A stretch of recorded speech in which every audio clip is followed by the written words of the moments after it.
Seja bem-vindo ao Futebolaço Podcast, eu sou o Dieguinho, tá entrando no ar o episódio de número 32 e hoje eu tenho o prazer de receber um parceiro aqui, o Rafa Melo, dono dos maiores canais do Flamengo, e a resenha vai ser muito bacana. Antes de apresentar melhor o nosso convidado, aqueles pedidos de sempre. Você que tá chegando aí pela primeira vez, já deixa o like aí que ajuda bastante a nossa resenha a chegar mais longe. Se for novo por aqui, já se inscreve, acabamos de bater a marca de 27 mil inscritos, então pouco tempo, muito obrigado. E segue a gente também lá no Instagram, lá a gente sempre posta a agenda da semana e aquele corte de Rios Marotos também. E lá no TikTok, na rede vizinha, também pegamos 25 mil seguidores. Muito obrigado, segue a gente por lá e você quiser me seguir também, lá Dieguinho Futebolaço, você vai ser muito bem recebido, beleza? E também esse local maravilhoso, que sem ele não seria possível essa resenha aqui, os estúdios do Seu Pod. A gente fica localizado aqui na Avenida das Américas, número 700. Eu sempre deixo aqui na descrição do vídeo, tanto o número de telefone deles, como também as redes sociais. Se você quiser gravar o seu podcast, esse é o lugar. Sem mais delongas, Rafa Melo com a gente, uma salva de palmas aí. Tem até camarote hoje, né? Vem família, velho. Isso, hein? Até que enfim, né? Recebi esse convite, é uma honra poder participar aqui do Futebolaço, eu que assisto vários programas e te conheci lá atrás naquilo que viralizou, né? Quando você chutava o balde, né, com o Vasco, eu comecei ali a te seguir e acompanhar teu trabalho. Pô, obrigado, cara. E, pô, parabéns pelo teu trampo também. Pô. E uma pergunta de praxe que eu sempre faço pra todo mundo é a origem do trabalho. Sim. Você trabalhou muito tempo com rádio. Por que da escolha dessa profissão, cara? Fala pra mim, como é que você entrou na tua vida? Cara, eu sempre trabalhei em rádio desde pequeno. Meu pai, pra me tirar das ruas, né, que eu gostava de soltar pipa, jogar bola. Eu saía de manhã, só voltava de noite, com o pé todo sujo, sem chinelo, sem camisa. A mãe falava, garoto, cadê a roupa? Esqueci. Aí almoçava na casa do amigo, chegava à noite. E aí, pra ter uma profissão desde cedo, meu pai começou a me levar pra rádio com 10 anos, cara. 10 anos eu entrei dentro da rádio e não saí mais. Sou apaixonado. A gente costuma dizer que a rádio é uma cachaça, né? E tô aí até hoje trabalhando em rádio, simultaneamente tocando o canal do YouTube. E hoje são muitas redes, né? Lá atrás era só YouTube, aí depois veio o Face, agora uma infinidade de redes sociais. A gente está fazendo esse trabalho aí, né? Viajando, e com esse trabalho eu tô conhecendo o mundo, né? Fui para Dubai, lá onde vai acontecer a Copa do Mundo, né? Doha, no Catar. Fui para Lima, no Peru. Fui para Montevidéu, no Uruguai. Países que, na minha cabeça, eu não iria conhecer nunca se eu tivesse ainda em rádio, né? Então, eu tô tocando aí essas... Consigo conciliar ainda, né? Mas eu gosto de trabalhar com comunicação. Desde cedo, a grande escola, né, da vida. Pô, bacana. E como é que surgiu a ideia de criar um canal no YouTube pra falar de Flamengo, cara? Cara, foi do nada. No YouTube eu caí de paraquedas, cara. Eu na rádio comecei a gravar informações sem colocar o rosto, né? Sem ter imagem, colocava apenas as fotos, né? Colocava slides e dava notícia. E aí começou a esquentar o negócio, eu falei, pô, cara, tem que botar a minha imagem. Eu não tenho vergonha, eu sempre trabalhei com o público, sempre apresentei show em praça, em escola. Falei, pô, vou colocar a minha imagem. Aí comecei a gravar, né, com um celularzinho bananada na época, e aí comecei a fazer algumas filmagens e colocando no canal. Aí, pô, Serginho, que tá até aqui comigo hoje, o cara viu tudo desde o início, editor. Eu falei, Serginho, topa, vai abraçar? Vambora. Aí a gente fez o canal e tô aí até hoje, chegando a 700 mil só no YouTube, mais de 2,5 milhões contando todas as redes, e muito feliz, cara. Pô, bacana, cara. Agora, o que mais te agregou nessa experiência? Porque, assim, uma coisa que acho que muda, vira a chave também, porque, assim, a gente é torcedor, temos o nosso clube do coração, mas a partir do momento que a gente passa a trabalhar com aquilo, o nome já diz, trabalho. Então chega um momento que tem aquele período do encantamento, que você fica meio bobalhão vendo o jogador e tal, mas entra num momento que fica algo normal. Sim. Mas qual foi, nessa virada de chave do torcedor comum para algo profissional, qual foi a experiência que te marcou, que você guarda com muito carinho, que o teu canal te proporcionou? Cara, a experiência de estar próximo ali, né, dos jogadores.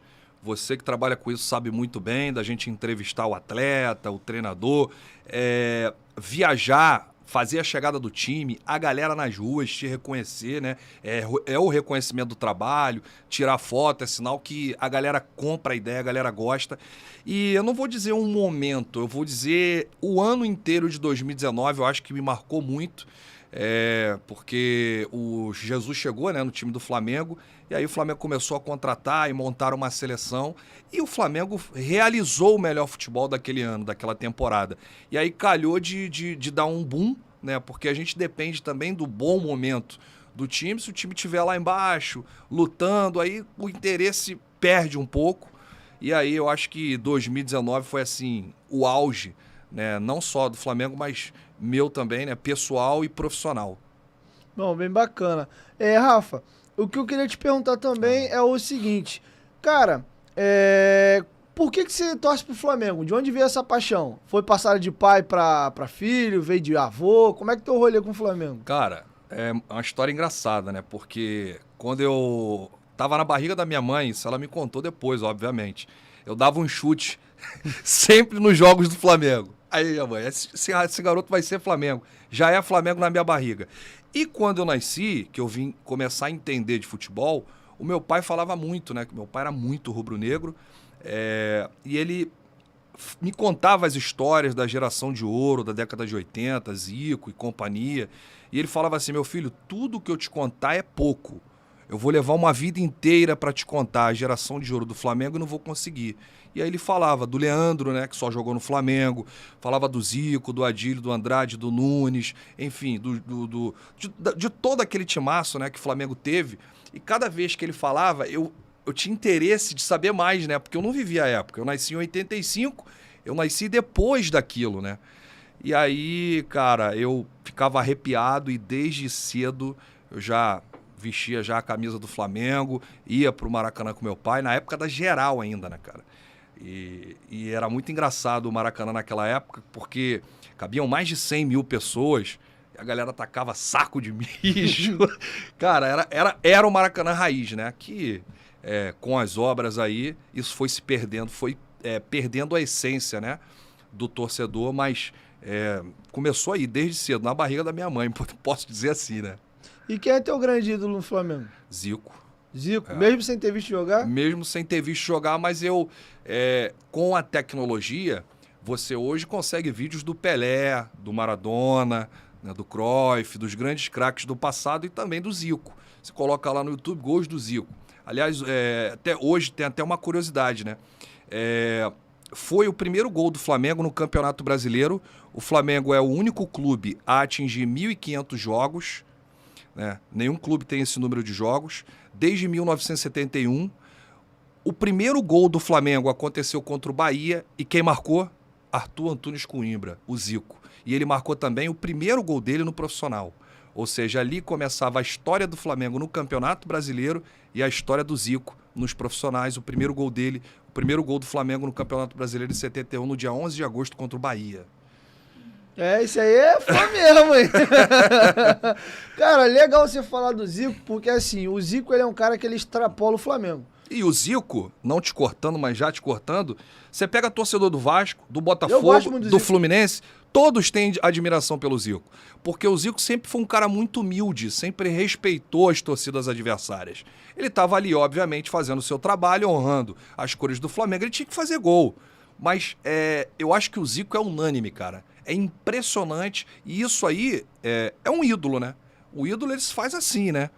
E o Zico, você vê até hoje, cara. Com mais de 60 anos, o Zico trata todo mundo igual. Então, uma humildade absurda. É uma humildade absurda. É impressionante o Zico, quando ele faz os jogos dele lá do final de ano no Maracanã, ele atende todo mundo, o tratamento é igual. E é um gentleman, né? E por isso desperta aí esse carinho de todas as torcidas, não só do Flamengo. Pô, eu vou te dar 2 casos do Zico com o Vasco rápido. Ele sendo o maior ídolo da história do Flamengo, foi pra despedida do Roberto Dinamite, usando a camisa do Vasco, Sim, jogando com o uniforme. Vestiu a camisa do Vasco. E é uma coisa meio que inimaginável você pensar, o Gabigol, por exemplo, sei lá, o Nenê aposentando que vem, todo mundo querendo dar uma história aqui. Aí ele vai jogar a despedida do Nenê com a camisa do Vasco. Tu não imagina um negócio desse no dia de hoje. E acho que só foi possível porque era o Zico também, pelo carinho que todos tinham por ele e a reverência que o próprio rubro-negro tinha. Não, e ele é muito amigo do Roberto. Sim. E agora, na inauguração da estátua do Roberto Dinamite mês passado, ele e o Júnior foram para São Januário para prestigiar a inauguração da estátua dele. E eu vou te contar uma outra dele comigo. O Vasco em 2020, no começo da pandemia, criou uma ação beneficente chamada Vasco Solidário. Que eu acho que os clubes, de uma maneira geral, estavam fazendo, arrecadando alimentos que não perecíveis para poder dar. O Vasco foi dando para a comunidade da Barreira, o pessoal em torno ali. E o Zico participou do vídeo institucional do Vasco, pedindo alimento. E eu também arrecadei pelo canal. E aí eu pedi ele se tinha como ele mandar um vídeo incentivando a galera a doar. O Zico me mandou um vídeo, eu botei no meu canal. E ele fez um vídeo institucional pro Vasco, a campanha do Vasco Solidário. É um fenômeno, cara né? fenômeno, fenômeno. Parabenizar aí o Zico e parabenizar também o Vasco, né? Que naquele ano de 2019 não foi só sucesso, alegria. A gente começou o ano com uma tragédia, né? E o Vasco foi um gigante, né? Quando ele colocou o Flamengo no seu uniforme, né? Você lembra muito bem disso, em solidariedade aí aos meninos, aos 10 meninos do Ninho. E eu acho que tem que ser assim, cara. Eu acho que a rivalidade é dentro de campo, né? Hoje em dia tá tudo muito poluído, né?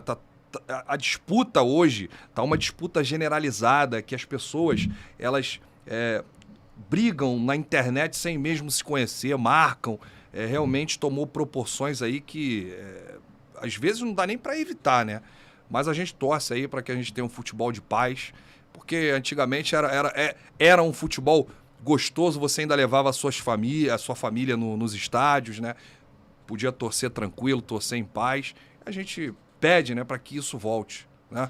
Não, uma coisa, por exemplo, que você falou que me chama muita atenção é a seguinte: antigamente a gente tinha muito da picardia. Sim. Você brincava, você zoava. Os próprios jogadores, Túlio, Romário, Edmundo, eram os caras que tiravam muito sarro. Tinha aquela disputa, né, do próprio jogador. Ele fazia o clássico ganhar uma proporção fora do comum. Como agora, por exemplo, o Gabigol, lá no Mineirão, quando o Flamengo perdeu para o Atlético Mineiro por 2-1, ele falou: olha, lá vocês vão conhecer a pressão, lá vocês vão conhecer o inferno. Aí veio Atlético Mineiro querendo fazer nota. Pô, quer dizer, tá perdendo essa essência, né? O Edmundo fazia muito isso, o Túlio Maravilha fazia muito isso, o Romário fazia naquela época. Por quê? Promovia os grandes jogos, promovia os grandes clássicos. Hoje você não tem mais isso. Então, aí tu me deu um gancho pra gente discutir um assunto legal. Eu vou dar minha opinião, quero ver a sua. Nesse caso específico de Flamengo Atlético, eu tenho algumas ponderações, eu vou te colocar e eu vou deixar você falar depois. Quando acaba o jogo, pra mim a declaração do Gabigol não tem nada de demais. Ele fala: vocês vão ver que lá vai ser o inferno. Até aí, ponto. O que me incomoda, e aí a gente tem que saber entender o contexto. Não é só o assunto específico, tem que saber ler o contexto. Por quê? A gente mesmo em off aqui tava falando de como hoje o mundo tá muito violento. Sim. E aí o que acontece? Foi uma fala solta do Gabigol, e aí, leia-se, dirigente do Flamengo, aí a gente viu que as organizadas, que eles sempre fazem isso, abraçam já, porque tem uma rivalidade muito forte entre Flamengo e Atlético Mineiro desde a geração do Zico. Eu acho que é a maior rivalidade interestadual do país. Tu acha? Acho. Eu não tenho a menor dúvida. Para mim, tirando aqui do Rio de Janeiro, a maior rivalidade é Flamengo e Atlético Mineiro. Eu sei porque eu faço jogos no Mineirão e eu vejo essa rivalidade. Cara, eu sempre que eu vou a Belo Horizonte fazer jogo do Flamengo, eu vou um dia antes gravar na rua, né? Ali para pegar o Mineirão de fundo. E os ambulantes que ficam ali vendendo camisas do Atlético Mineiro, eles falam: cara, tu é maluco? Tu tá com a camisa do Flamengo aqui, cara? Vai embora pra tua segurança, vai embora. Eu falei: pô, mas eu só vim gravar um vídeo. Vai embora agora. Se tiver torcedor do Galo aqui, vai ficar ruim. Quer dizer, olha o clima que se formou. E isso desde a década de 80, que eles ficam falando de right, enfim, foram eliminados pra gente, perderam o título do Brasileiro pra gente, foram eliminados na Libertadores, enfim, tomou uma proporção gigantesca, porque os avós passaram para os filhos, os pais passaram para os filhos, e essa rivalidade está até hoje. Eu falo porque eu vivo isso, isso é comprovado. Quando a gente vai trabalhar na imprensa do Mineirão, a gente tem uma pressão, porque o Mineirão, não sei se você já foi, Não. Tem as cabines de imprensa, e aqui desse lado tem a torcida do Atlético Mineiro, aqui desse lado tem a torcida do Atlético Mineiro. E fica muito próximo. Então, se a gente falar um pouquinho mais alto, ou se o Flamengo fizer um gol, a gente se sente acuado. Você tá entendendo? Por conta da rivalidade que é Flamengo e Atlético. Eu não vejo essa rivalidade com Flamengo e Corinthians, com Flamengo e Palmeiras, com Flamengo e Santos. Eu não vejo essa rivalidade que é Flamengo e É Atlético. uma coisa mais dentro do campo, Sim. né? Com o Atlético já vai mais pra fora do campo. Sim, sim. Aí voltando no assunto, por que eu acho que houve irresponsabilidade? A gente sabe o contexto social que a gente vive. Sim. E aí vou até dar outros exemplos para não parecer que eu tô falando especificamente do caso do Flamengo ou do Atlético. A gente viu o Cássio esses dias tomar uma voadora dentro do campo, Sim. no jogo do Santos. O cara invadiu a Vila Belmiro, né? Do próprio Corinthians, a gente viu a ameaça de arma de mandar pra filho de jogador, não lembro se foi pro William ou se foi pro próprio Cássio. Nós tivemos o caso do Danilo Fernandes lá do ônibus lá, que ele ficou com a garganta toda cortada. Teve o jogador do Fortaleza que tomou uma capacetada no aeroporto. Foi. Teve o atentado ao ônibus do São Paulo. Teve o atentado ao ônibus do Grêmio. E, inclusive, eu tenho batido nessa tecla aqui, a gente tá por detalhes de ver uma grande desgraça numa tragédia no futebol brasileiro. Algo só vai ser feito o dia que morrer ou um jogador, ou um treinador, ou um dirigente importante. Já passou dos limites. Porque torcedor morre adoidado. E normalizamos o caos. Quando esses tipos de cenas acontecem, aí eu volto pro Flamengo e pro Atlético, de toda aquela confusão que teve no Mineirão, e depois também teve no Maracanã e nos acessos, a forma de comunicar é como se fosse uma coisa comum. Olha, teve um problema no Maracanã, estouraram os portões, invadiram, teve gente pisoteada, teve tiro, marcaram briga não sei aonde.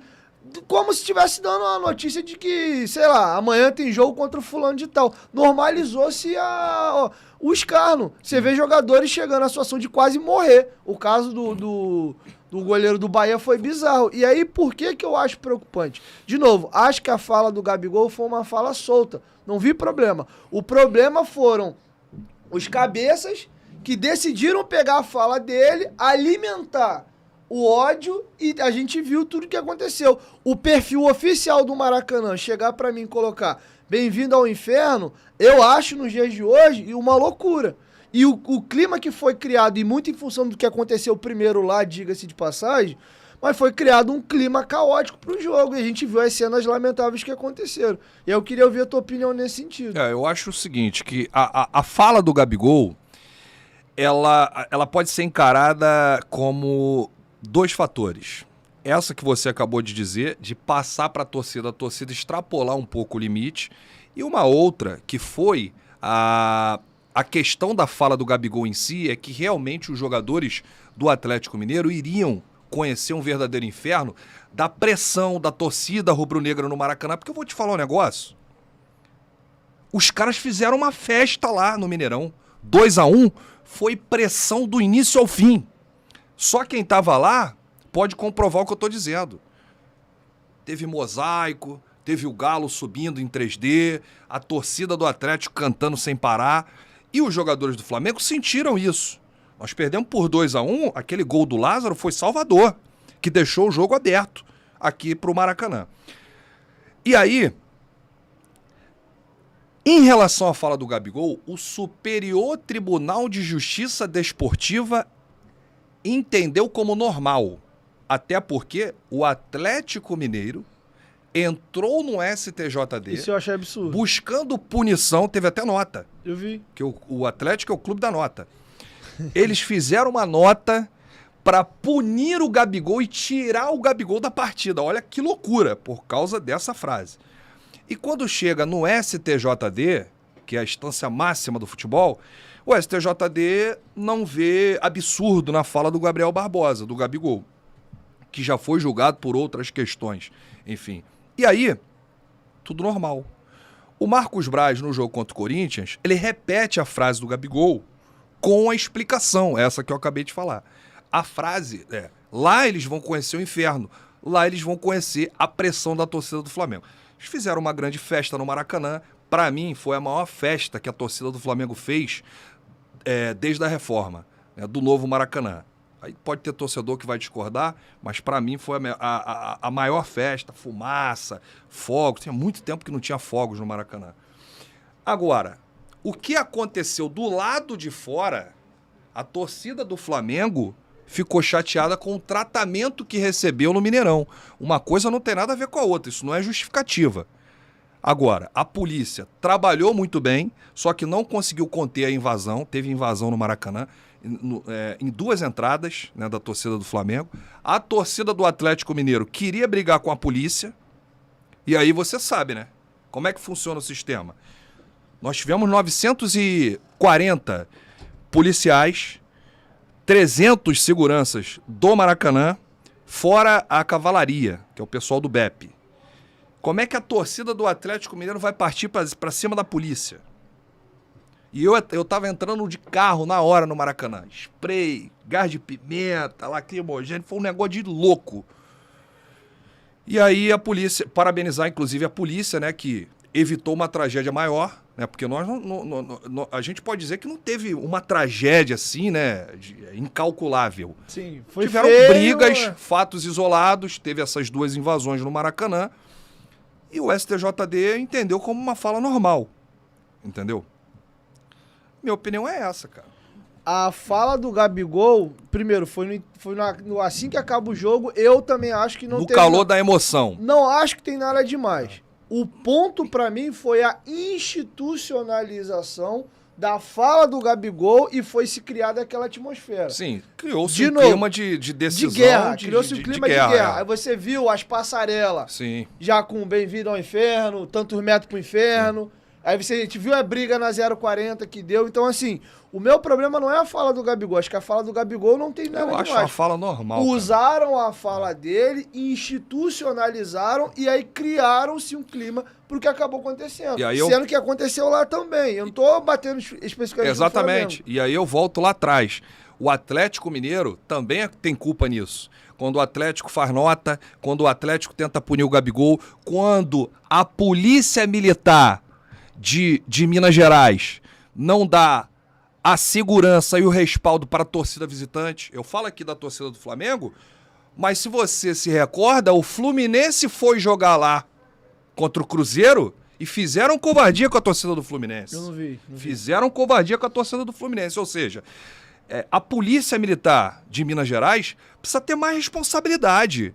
Por quê? Você está indo para um jogo fora de casa. Você tem que ser bem tratado, né? E aí, quando a polícia militar não faz o seu trabalho, teve aquele episódio lá do cavalo, que o cavalo esbarrou no torcedor do Flamengo, que ele chegou a cair 2 vezes, aí muitos falaram, o cara não conseguiu controlar o cavalo. Aí tem gente que fala assim, pô, mas o cara é treinado, o cara trabalha com o cavalo, né? A cavalaria ali. Como é que vai deixar um episódio desse acontecer? Um torcedor do Atlético Mineiro jogou um copo de cerveja na torcedora rubro-negra, ou seja, na cara de uma mulher. Esquece o futebol agora. Que tratamento é esse? Onde nós vamos parar? O ser humano fazer isso? Colocar uma rivalidade e extrapolar, você pegar um copo de cerveja e jogar na cara da torcedora só porque ela torce para outro time. Quer dizer, é ridículo demais. Então a gente precisa posicionar aí alguns pontos para melhorar e deixar um mundo ideal, um mundo melhor para os nossos filhos. E é isso foi por isso que eu fiz questão de antes de entrar no tema, para não parecer que é um vascaíno querendo levantar um ponto em cima do Flamengo. Sim. Eu tô te dizendo que eu estou preocupado com o ambiente do futebol isso é geral, brasileiro. É geral. De uma maneira geral, que foi, eu citei o Cássio, citei o episódio do Grêmio, do São Paulo. Por quê? Eu tô vendo a hora de que o Vasco teve, por exemplo, o carro do Bruno Gomes que foi pro Inter, apedrejado depois de um jogo que ele saiu do São Januário. Cara, você não imagina como é que é um Grenal. Eu já fiz jogo Flamengo contra o Grêmio, eu já fiz jogo Flamengo contra o Inter inúmeras vezes. E a gente fala com os torcedores. A gente fala com o torcedor do Grêmio, a gente fala com o torcedor do Inter, e a gente pergunta, como é que é o Grenal aqui? É guerra. É guerra, irmão. Tô te falando, é guerra. Se eles tiverem que se matar, eles vão se matar. Como é que pode isso? E eu acho que só vai acontecer alguma coisa. Estão esperando um corpo velado. Você viu o episódio lá do ônibus lá, né? O ônibus, agora, se eu não me engano, foi o ônibus do Grêmio, né? Que foi apedrejado. Tomou uma pedrada na cabeça. Porra, cara... no jogo do Flamengo e Atlético, o ônibus do Atlético foi apedrejado também. Foi apedrejado também. Mas ninguém se feriu, graças a Deus. Agora, o cara tá dentro do ônibus, indo pro trabalho, indo jogar uma partida de futebol. cara recebe uma pedrada na cabeça. O outro goleiro do Bahia também, não foi? Eu citei aqui, o Bahia rasgou Pois é. o Ele foi pro hospital, depois foi pra delegacia. Registrar queixa. Sendo que quem tem condição de coibir isso são as organizações, a polícia, e acho que os jogadores, se fossem mais unidos e pensando, porque quem tá mais exposto são eles. Eles poderiam fazer um manifesto, alguma coisa. Porque, assim, é uma coisa que me assusta, que a gente parece que criou uma cultura no Brasil de que o estádio de futebol, tudo é permissível ali. Sim. Por exemplo, vamos dar um exemplo de fora. Salvo engano, foi Corinthians e Boca. O cara veio na Arena Itaquera, fez gesto de macaco, foi preso, pagou a fiança, ele já sabe que não vai dar em nada. Acho que o Boca teve inúmeros casos na Ele Libertadores. gravou um vídeo depois saindo, fez de novo, Sim. tipo assim, seus otários, paguei a fiança e voltei. Porque é bizarro, no estádio de futebol pode-se tudo. É pedrada em ônibus, a porrada come na arquibancada, ninguém é preso, não acontece nada. E eu, de verdade, eu tô preocupado. Eu também. Eu tô vendo a hora de acontecer uma grande tragédia. Por isso que eu falei, não. Eu peguei o exemplo do Atlético e do Flamengo porque foi o mais recente. Mas é uma coisa generalizada, é um problema hoje do futebol brasileiro. Eu acho importante, inclusive, você trazer um tema desse sentido. Você é um influenciador, assim como eu, então nós somos formadores de opinião. E é preciso a gente colocar no ar, né, essa observação para que o torcedor entenda que existe uma vida inteira pela frente. Não é num jogo que a vida vai acabar, o mundo vai acabar, vai entrar todo mundo em guerra. Tem que ir pro estádio para torcer tranquilo. Os clubes agora virando SAF, o futebol vai ficar mais competitivo, né? Eu torço para que todos os clubes sejam competitivos a nível do futebol brasileiro e para frente. Né? Porque há quanto tempo o futebol brasileiro tá uma draga? Qual foi a última Copa do Mundo que o Brasil ganhou? 2002. E aí você vê, nós fizemos 2002, 2012, 2022. Há 20 anos o Brasil não ganhou uma Copa. Aí você pega todos os problemas. É clube que contrata sem dinheiro. Aí estoura o caixa lá na frente. É arbitragem que é vergonhosa, né? Para todos os lados. Tô falando só de um determinado jogo, um determinado time. Aí você pega o amadorismo no futebol. Você pega a corrupção na entidade. Na Confederação Brasileira de Futebol. Enfim. E nos clubes também. E nos clubes. Aí é presidente afastado. Enfim. Se a gente não se ajudar, a gente não vai bater de frente com ninguém, guerreiro. Essa é a realidade. A Europa vai ficar anos-luz. E tudo isso passa por um processo. Primeiro, um processo de educação. Né? Você não pode ir para um jogo achando que você vai lutar, você vai para uma arena de guerra, como acontecia no passado. Você não pode achar que você vai... são gladiadores, que você tem que participar de tudo. Enfim, é uma partida de futebol, um espetáculo. Tem gente e tem muita gente, né, que trabalha, espera a semana toda o jogo do time para poder torcer, para poder tomar uma cerveja no bar com os amigos, para levar a família, levar o filho, levar a esposa, ou um parente que nunca foi no estádio de futebol. Eu conheço inúmeras pessoas que falam assim, pro estádio de futebol, eu tenho medo. Olha o que se criou, né, com tudo isso. A pessoa tem medo de ir para um estádio de futebol. Como é que a gente faz para mudar isso? É um processo. Não é um processo rápido. É a longo prazo. Mas se a gente não começar agora, vai ficando pior daqui para frente. E na minha opinião, eu não vejo nada sendo feito nesse sentido. E eu acho que, infelizmente, esse pontapé inicial só vai acontecer o dia que a gente tiver um corpo velado. Sim. Porque tá cada vez pior e você não vê uma mínima ação no sentido de tentar melhorar. E eu acho que é um processo que tem que passar pelos clubes, os dirigentes, os atletas que influenciam milhares de torcedores. Isso tem que passar pela segurança, né? Por quem comanda o futebol brasileiro, né? Pelas federações de futebol, federação de todos os estados, pelas pessoas, pelos torcedores. Isso tem que ser um conjunto, né? Porque senão vai ser difícil. Aí agora vamos falar da relação dos clubes. Por exemplo, uma outra situação que a gente vê muito, e eu acho que com o advento das SAFs isso vai mudar, porque quem é dono de negócio, ele pensa primeiro com o bolso. Sim. Então, por exemplo, a discussão da Libra. O cara que é dono de clube, ele quer saber como é que eu faço para melhorar o produto para eu ganhar mais dinheiro. O dirigente tradicional, o amador, o torcedor, ele pensa assim, o que eu faço para beneficiar o meu clube e lascar os outros? Sim. O que eu faço para me ver o melhor? Pro Landim pro Flamengo, hoje o Salgado pro Vasco, e de uma certa forma, né, me passar de gostoso pra minha torcida. Não. Porque muitas das atitudes são tomadas pra poder jogar pra galera. Aí, como é que eu esculacho lá o Fluminense, Sim. o Botafogo, o Vasco e vice-versa. Então eu acho que isso vai começar a ter uma tendência de melhora agora com o advento da SAF. Por exemplo, hoje o que tá acontecendo na situação do Maracanã, eu queria ouvir a tua opinião, eu acho muito bizarro. Porque assim, na minha opinião, o Maracanã é um estádio público. Sim. O Flamengo tem a concessão perfeita, que inclusive está vencida. Sim. Porque já era para ter sido feita a licitação e não foi. Eu não vejo sentido da briga. Por exemplo, o Flamengo e o Fluminense hoje que estão... Flamengo e o Fluminense como secundária administrando o estádio. Pô, o Vasco quer mandar um jogo aqui? Vasco, com antecedência, se organiza, vamos ver o jogo aqui, vamos ver uma data. Mas não essa briga de, você... Porque eu vi um vídeo do Ricardo Perrone essa semana muito interessante. Você tem a discussão de um lado de, como é que você quer proibir alguém de jogar lá se tu não é dono do estádio? Sim. Segundo, tem a preocupação de quem administra e paga também com gramado. Então, assim, cada um vai ter argumento de um lado ou do outro. O que me irrita é a questão da forma como isso é tratado. Sim. Tudo poderia ser resolvido de uma maneira mais profissional. Os dirigentes de clube se tratam como animais, um querendo matar o outro, puxar para um lado. E, inclusive, isso eu acho bonito em São Paulo, e eu acho que é muito diferente do Rio. Lá em São Paulo é assim, eles se matam no campo. Sim. Mas se você reparar nos bastidores, a Federação Paulista de Futebol e os 4 grandes clubes de São Paulo são unidos. Sim. Eles brigam por eles. E a gente aqui no Rio fica um se matando contra o outro. Você tocou num ponto-chave. Os clubes de São Paulo, é até uma coisa interessante.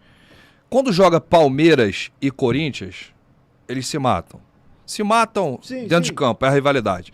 Quando joga São Paulo e Santos, a mesma coisa. Agora, quando joga Palmeiras e um Carioca, eles se unem. Quando joga Corinthians e um Mineiro, eles se unem. O futebol paulista é unido nesse sentido, né? De ser unido contra o que vem de fora. O futebol carioca já não é. O futebol carioca é cada um olhando para o próprio umbigo. Essa é a verdade. Teve até uma boa fé aí do John Textor, que tentou se reunir aí, acho que com o Vasco, com o Flamengo também, conversar. Mas é SAF. Nós não estamos falando de dirigente, nós não estamos falando de presidente. Por isso que eu te falei que eu acho que vai mudar. A tendência é mudar e é o que a gente quer.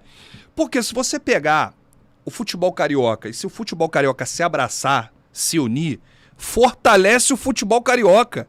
Não fortalece o clube A, o clube B e o clube C fica fora. Não, fortalece o conjunto. E isso lá em São Paulo tem. Eles são unidos e começa pela Federação Paulista de Futebol. Então aqui tem que começar essa união dos clubes. Eu não sou contra, eu torço para o futebol carioca estar lá em cima. O Flamengo disputando um jogo com o Vasco, uma final. Por exemplo, agora a gente tem a chance de disputar a final da Copa do Brasil, o Fla-Flu. Você não imagina que eu estou torcendo muito para o Fluminense chegar na final e o Flamengo também? Você imagina a imprensa paulista falando de uma final Fla-Flu da Copa do Brasil. É o fim do mundo para eles. Tá entendendo? Então, se você conseguir uma união em todas as esferas do futebol carioca, que nós não estamos falando de clubes, nós estamos falando do futebol carioca como um todo. Agora, essa questão do estádio, do Maracanã, a minha opinião é a seguinte, e eu sempre falei isso, eu acho que o Flamengo tinha que ter o seu estádio próprio e não abandonar o Maracanã. O Flamengo pode jogar no Maracanã, pode escolher alguns jogos. Assim como o Vasco também tem direito, o Botafogo, se quiser jogar no Maracanã, tem direito. Só que no Maracanã acontece um problema. O próprio CEO, que é o Severiano, um grande abraço aí pro Severiano, o Severiano, ele conhece o Maracanã como ninguém. E existe um número de jogos por ano. E o gramado não aguenta. Vou te fazer uma pergunta, eu quero ver se você consegue me responder. Quantas vezes esse ano o Maracanã fechou? Não sei te responder porque o Vasco joga em São Januário. Não, mas quando fecha um período longo. O Flamengo tem que mandar jogo fora, o Fluminense tem que se virar para ir para Volta Redonda, para outras praças. 2 vezes o Maracanã fechou. Uma delas ficou 2 meses parado. Isso eu não sabia. E agora ficou 15 dias. O Fluminense jogou em Volta Redonda, o Flamengo jogou em Brasília 2 jogos. E no ano passado fechou para trocar o gramado. Quer dizer, não aguenta a quantidade de jogos. E lugar nenhum do mundo você tem um estádio que serve 3 clubes. Você chega na Itália, tem o San Siro e o Giuseppe Meazza, que se transforma a casa do Milan, a casa do Inter de Milão. Muda o nome. Mas, porra, a gente não pode comparar Brasil com Europa, com Itália, em questões de trabalho do gramado, de estádio, enfim.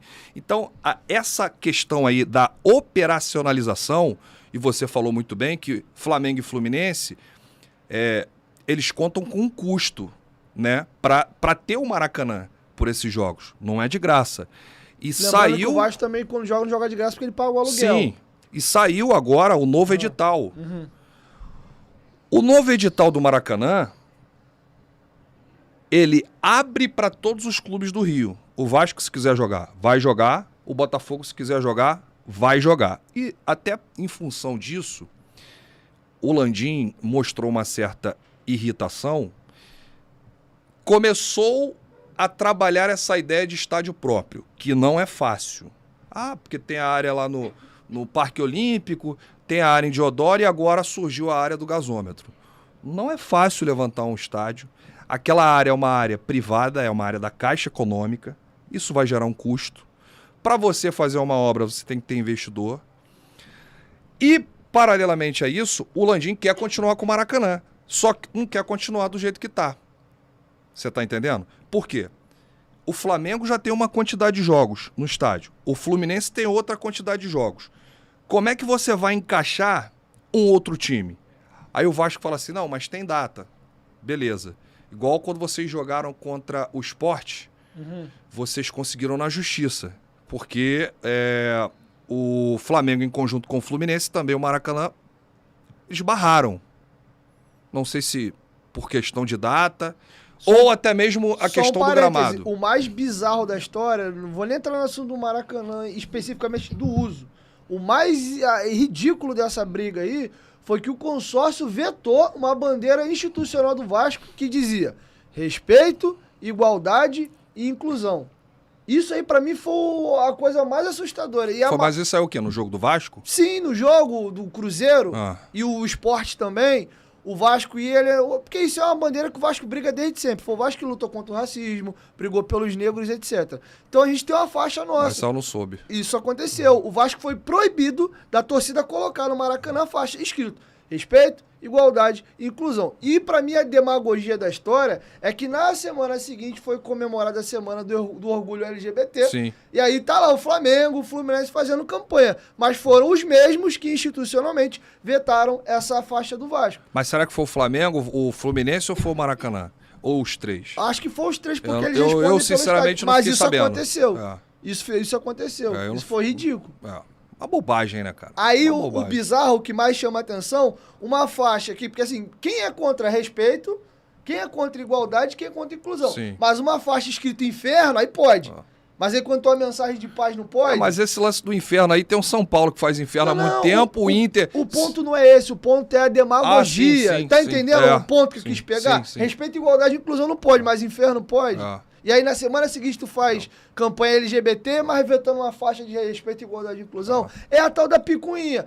Eles querem, não pode. É a tal da que eu te falei da palhaçada. Mas eu acho, cara, eu acho que o Flamengo só partiu para esse lance de estádio próprio por causa dessa briga aí. Eu acho que é blefe.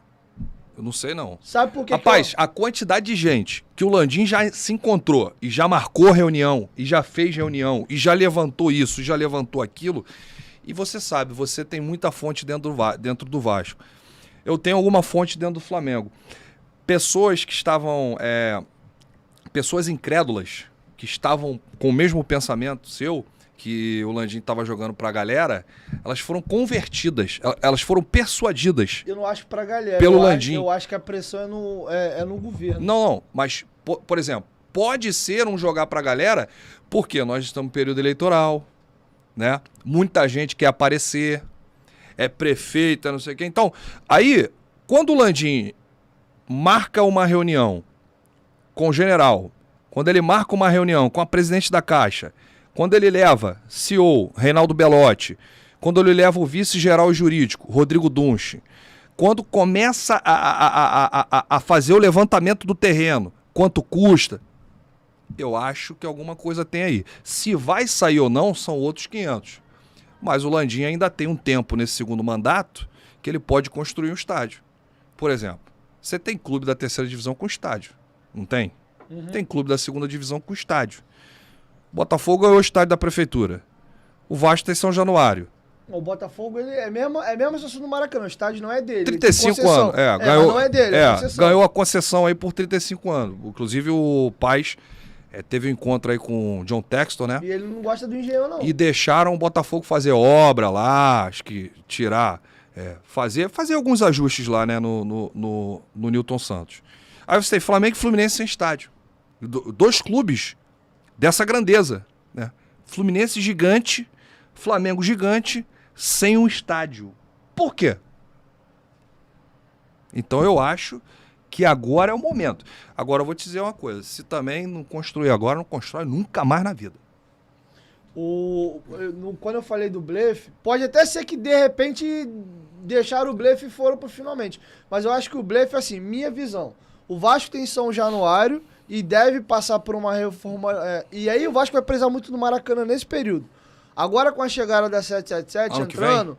Não, é agora já, semana que vem. Agora? Tá marcado pro dia 7 a votação final já. Tá aquele trailer de justiça que o Vasco não vive sem justiça, né? Mas se não der nenhum BO na justiça, dia 7 é domingo da semana que vem, tem a votação e acabou. A 777 já assume.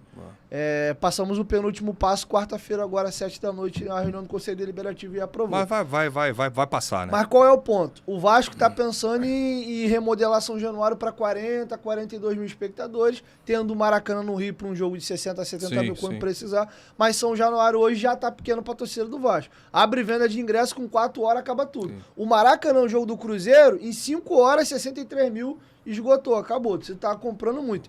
Sendo que qual é o ponto dessa questão? O Vasco tem seu estádio próprio, é o único clube no Rio que tem. O Botafogo tem uma concessão. E aí qual é a questão? O Fluminense e o Canedo, que é tricolor, tá na Flu TV, deu essa opinião aqui. O Maracanã pro Fluminense por si só, a gente sabe que a média de público do ano, você tem estadual, você tem primeiras fases de Copa do Brasil, você não vai botar 60 mil todo jogo. A própria média do Fluminense... Flamengo bota. A própria média, muito em função de hoje, tá com um time muito forte. Você pegar a média acho que sempre botou, Dieguinho. Ninguém bota no estadual sempre 70 mil, não põe. O Flamengo no estadual bota 45, 50. Agora com time forte. Não, sempre Volta botou. 2004, 2005, se no Flamengo e Bangu tinha 60 mil pessoas. A gente pode pegar, assim, de uma época em que até quando o Flamengo... Teve alguns anos aí que o Flamengo lutou pra não cair. O Flamengo lotava o estádio, que a torcida apoiava, sabia que era o momento. Agora, eu acho que de um período pra cá, e você pode botar em uns 4, 5 anos... Você vê, esse ano, o Flamengo foi o único clube de todos da Série A que esgotou os ingressos da torcida visitante. Em todos os estados. Eu nunca vi isso. Você vê, e no Maracanã é recorde atrás de recorde. Como você falou, São Januário está pequeno para o Vasco, o Maracanã também está pequeno para o Flamengo. Então, se você construir um estádio de 80, 90 mil... Pô, eu acho que você consegue investidor, né? Qual a marca não quer estampar num estádio de futebol, de repente ajudar e, sei lá, isso aí também eu não entendo muito bem não, mas tem que ver quanto que custa o terreno, quanto que vai ser a obra. O Corinthians se enrolou feio lá. Mas o Corinthians foi outra parada lá, né? O Corinthians já ganhou, né? Não, mas ainda agora assim... Agora ganhou o estádio e ganhou a dívida. É isso que eu tô falando. E essa questão de estádio tem que ser muito bem amarrado. O Palmeiras foi muito bom. O Palmeiras pegou um investimento de fora, eles fizeram a obra, e para você convencer um torcedor que vai pegar um estádio histórico, igual era o Palestra, botar Itália, abaixo, e botar abaixo e fazer um novo, agora que tá pronto, passou os anos, a galera acostumou. O Atlético também tá com investidor e molinho, né? Entendeu? Arena Galo, a Arena MRV lá, Arena Galo, sei lá qual é o nome. E o Mineirão, como é que vai ser? Vai virar um elefante branco? E aí, em cima voltando no Fluminense, o Flamengo tem condições de tocar o Maracanã em termos de público, mas o Maracanã pro Fluminense fica muito grande. O Fluminense no estadual não vai botar, vai botar lá 5, 6, 8, 10 mil O pessoas. Fluminense sozinho não consegue. E para você abrir o Maracanã, seja com 70 ou com 5 mil pessoas, o custo é muito parecido, de energia, de Stuart, de tudo. Então qual é a questão? O Fluminense precisa de um estádio menor. E qual é a visão que eu acho? Eu acho que o Maracanã é muito refém do Flamengo, porque o Vasco tem seu estádio, o Botafogo tem um Engenhão, o Textor não tá gostando do Engenhão, tá pensando em ver um outro lugar. Não sei nem como é que o Botafogo vai entrar nessa briga, por causa da tal da pista atlética ali no entorno. Então o que acontece? Na minha visão, num primeiro momento, pô, eles sabem que o Maracanã é muito dependente do Flamengo. Vou meter um blefe aqui do estádio. Mas sabe por quê? Sabe por que o Maracanã é refém do Flamengo? E o Flamengo é do Maracanã também, e vice-versa. Eu vou te perguntar, se o Flamengo construir um estádio amanhã, o Maracanã sobrevive? Se o Vasco continuar jogando em São Januário, não. E é isso que eu tô te falando. Por isso que o Maracanã é refém do Flamengo. E o Flamengo, Entendeu? ao mesmo tempo, também é refém do Maracanã, porque vai fazer como agora? Mas o Maracanã depende mais do Flamengo do que o Flamengo depende do Maracanã. Porque se o Flamengo for jogar em Brasília, vai lotar o Mané Garrincha. Mas tu vai transferir todos os jogos do Flamengo pra Não, Brasília? não tô dizendo transferir todos os jogos, mas, por exemplo, se aconteceu na época do Bandeira, o Bandeira pegou o Maracanã fechado aí uma cacetada de tempo. E Teve dá um que fazer problema, lá, e teve dá que fazer problema. lá a ilha lá do Urubu, Sim. lembra? Teve que fazer a Ilha do Urubu, o Flamengo mandou vários jogos na Ilha do Urubu, enfim. Quer dizer, essa questão de estádio, eu acho o seguinte, eu acho que o Flamengo é o trem pagador do Maracanã. Mas como é que vai fazer? Se não tiver o estádio próprio, Não, vai continuar. É um problemaço. É. E o que você falou dos clubes lá que ninguém joga, a culpa é dos próprios clubes. Sim. Porque o Flamengo não tem estádio, o Botafogo não tem estádio, o Fluminense não tem estádio, só quem tem é o Vasco. E o que me orgulha muito no Vasco, porque aí de novo remete à história do Vasco. O Vasco é o único clube do Rio que tem um estádio próprio dos grandes e tem em função de um preconceito. Porque queriam proibir o Vasco de jogar a primeira divisão com um time com negro e operário. E aí o meio que se criou na época pro Vasco não jogar é o argumento de que o Vasco não tinha um estádio. Porque o Flamengo já tinha ali a Gávea, a Laranjeira, o Vasco não tinha. ela chegou a mandar alguns jogos lá. Aí o que o Vasco fez? A gente não vai jogar não, os negros e operários vão jogar sim. E aí a torcida do Vasco foi construir o São Januário. Na época o maior estádio da América Latina e o primeiro com iluminação própria. Que na época se jogava de dia porque de noite ninguém tinha iluminação. Então, olha como é que a história é engraçada. Tentaram proibir o Vasco jogar o Carioca porque ele não tinha um estádio. E hoje, até hoje, passou-se quase 100 anos e o Vasco é o único clube que ainda tem estádio. Então, esse problema parte de um problema estrutural dos próprios clubes. O Fluminense, na instituição centenária, tinha que ter um estádio próprio. O Flamengo tinha que ter. Ou um fica em definitivo com o Maracanã. Só tem um detalhe do Maracanã que, por exemplo, um erro estratégico E do vai ter agora a nova concessão, né? Sim. E vai dar uma pampa. Eu acho que o Vasco vai participar. A 777 quer participar, Vai, até porque isso agora é questão de precisar mesmo. Sim. Porque São Januário... Não, isso aí que você falou agora que vai reformar e o Vasco vai precisar do Maracanã, eu acho que nem o Landim tá sabendo disso, que se souber ele vai acelerar logo essa questão do estádio aí. Porque, cara, não é que o Flamengo ou o Fluminense, eles não querem liberar o estádio pro Vasco. É a questão do gramado. Cara, se você for pegar o gramado do Maracanã, não sustenta os jogos. Não sustenta. É impressionante. Quando a Libertadores foi fazer a final do Maracanã, eles mandaram uma funcionária, né, que é mestre em gramado, e ela teve que vir, fazer e acontecer, porque senão ia ser um pasto para a final da Libertadores. Porque não aguenta, aí você imagina, jogo do Flamengo, jogo do Fluminense, jogo do Vasco, aí daqui a pouco vai machucar jogador. Aí o prejuízo vai ser maior, né? E o Flamengo que paga esse aluguel, os custos, qualquer custo de reforma, de gramado, sai tudo do bolso do Flamengo. O Flamengo até divide com o Fluminense ali, mas como é que eu posso dizer? Quando o Maracanã fecha, quem é o maior prejudicado? O Flamengo tem que mandar o jogo fora. Aí vai para Brasília, que é um estádio que não é um estádio que tem uma rotatividade de futebol. Esporadicamente acontece um jogo, né? O Mané Garrincha lá que foi construído para a Copa. Aí, quer dizer, foi reformado lá para a Copa, aí o Flamengo vai e manda os jogos no Mané Garrincha. O Campeonato Carioca mandou vários jogos em Volta Redonda, em função do fechamento do Maracanã. Aí, quer dizer, você tem uma contratação como o Cebolinha, o Arturo Vidal. Eles não podem estrear no Maracanã porque o Maracanã está fechado. Entendeu? Agora vamos sair das confusões aí, vamos falar de outros temas, vamos lá. Primeiro, cara, lá no começo do bate-papo, você citou 2019, foi um ano mágico pra você, Sim. pessoalmente, e pro teu clube do coração também. Cara, como é que tu enxerga a passagem do Jorge Jesus? Porque em 2020, o Flamengo já começou a ratear mesmo sob o comando dele, ali no estadual, ele meteu o pé. Como é que tu enxerga o Jorge Jesus? Tu tem mágoa dessa forma como ele saiu e aquele possível negociação da época do Benfica? Ou você guarda só o carinho de 19? O que o Jorge Jesus representa pra você nesses dois momentos? Dá pra guardar os dois? Cara, acho que todo torcedor do Flamengo não gostou da maneira como foi a saída do Jorge Jesus, né? Dele ter renovado o contrato, ter falado que ia ficar e meter o pé lá pro Benfica, por conta lá do amigo dele lá que hoje está preso, né? O ex-presidente do Benfica.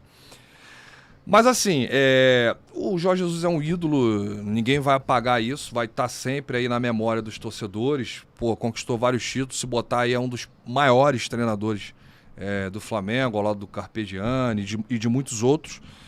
Mas, assim, com essa diretoria ele saiu queimado. Tanto é que ele teve aí no Carnaval, né? O Paulo Souza aos trancos e barrancos. E eu vou te dizer, com essa diretoria aí, acho difícil, muito difícil o Jorge Jesus voltar.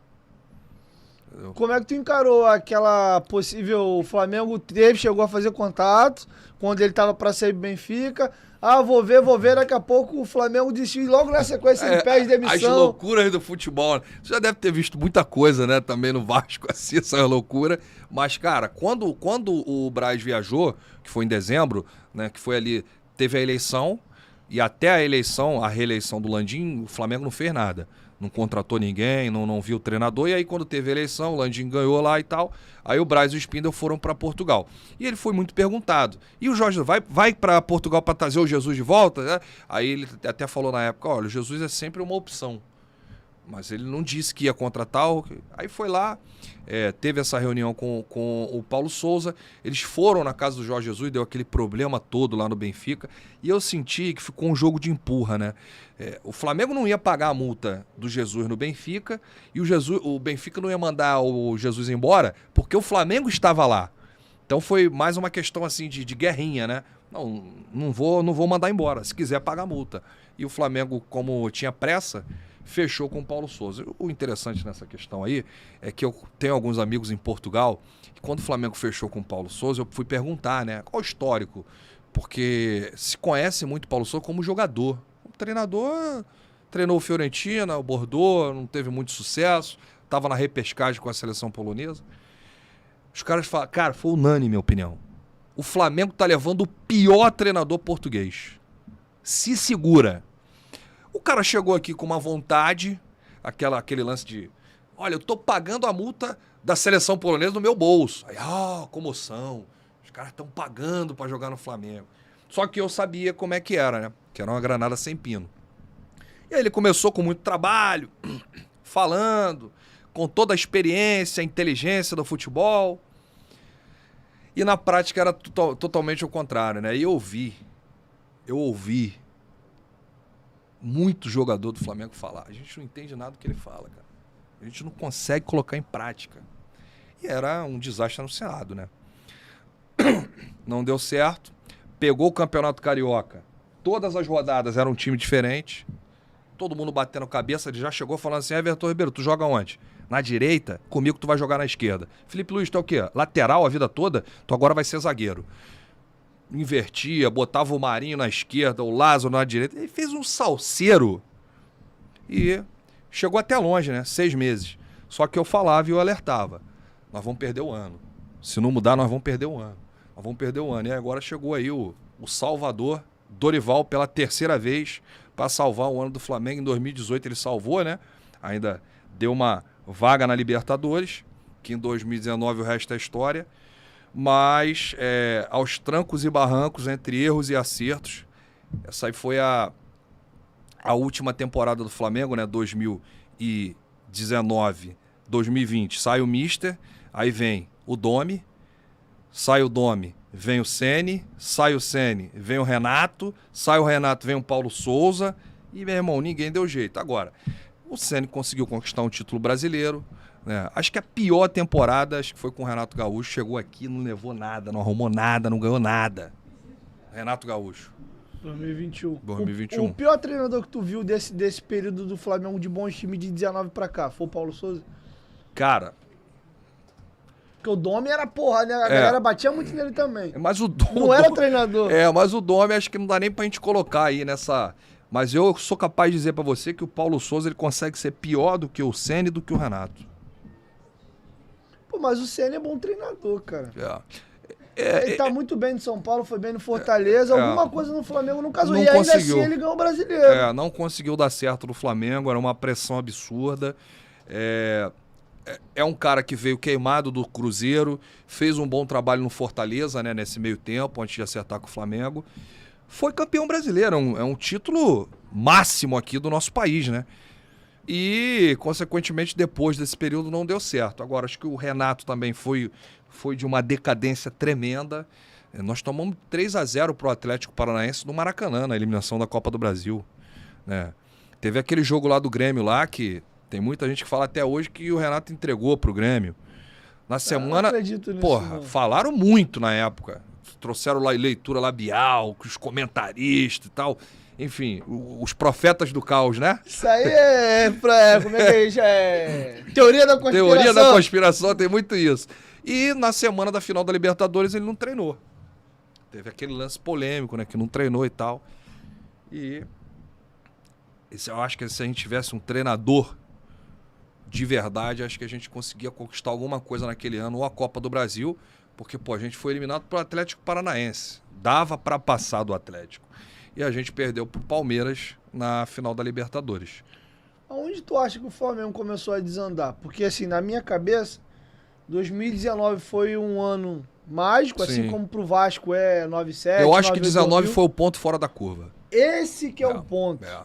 Esse acho que é o ponto. Parabéns pela autocrítica. Eu acho que 2019 foi o ponto fora da curva. Não foi aquilo de vamos contratar o Jorge Jesus, que tudo vai se resolver, nós vamos ganhar tudo. Mentira, que eles nem conheciam o Jesus.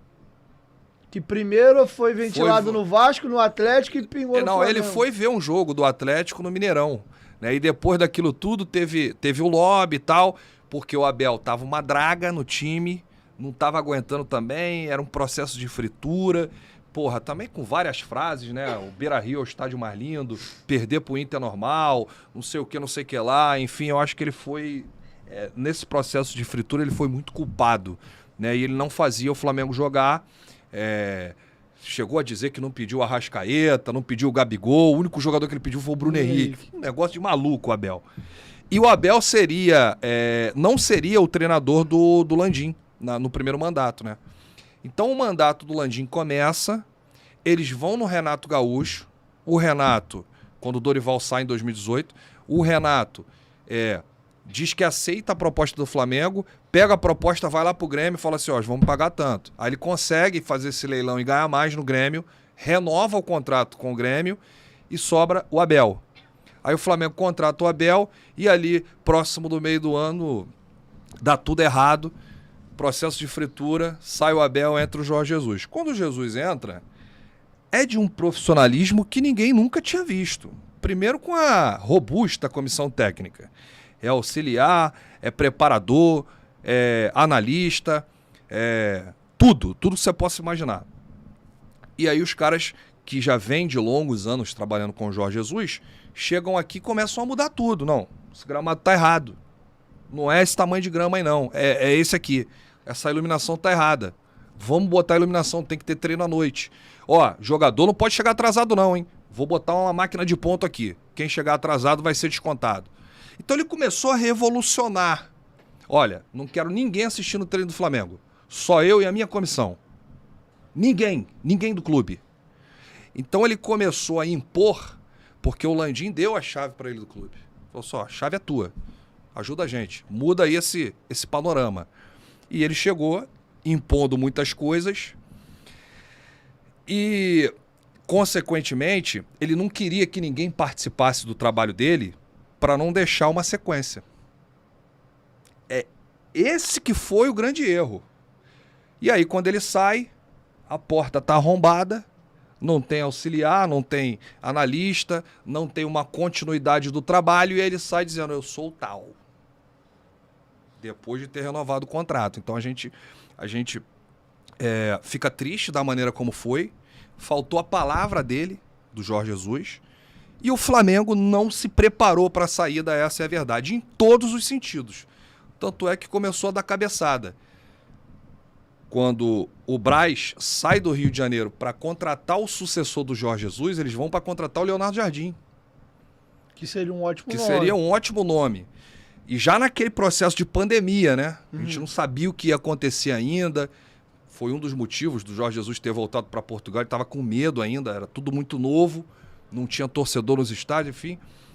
E aí o Flamengo vai contratar o Leonardo Jardim.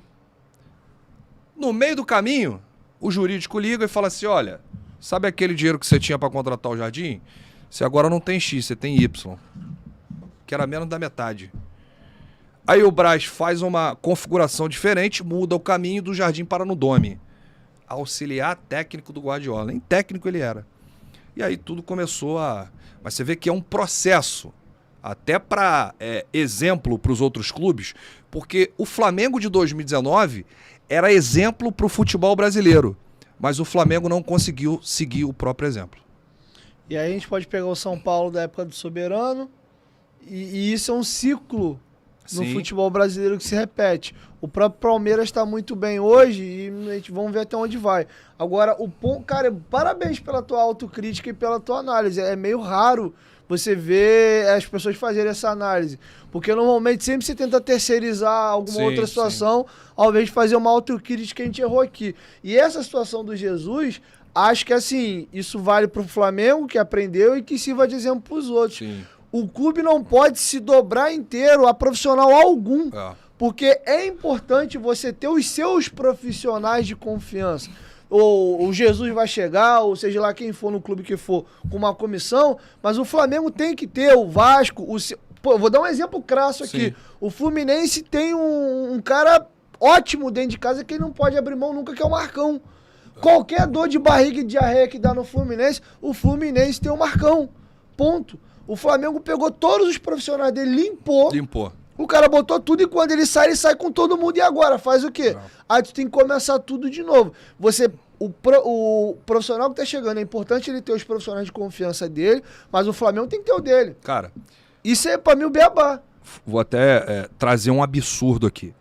Quando o Flamengo demitiu o Paulo Souza em Atibaia, o Flamengo tava no resort, depois do jogo contra o Red Bull Bragantino, não tinha um profissional para assumir o time.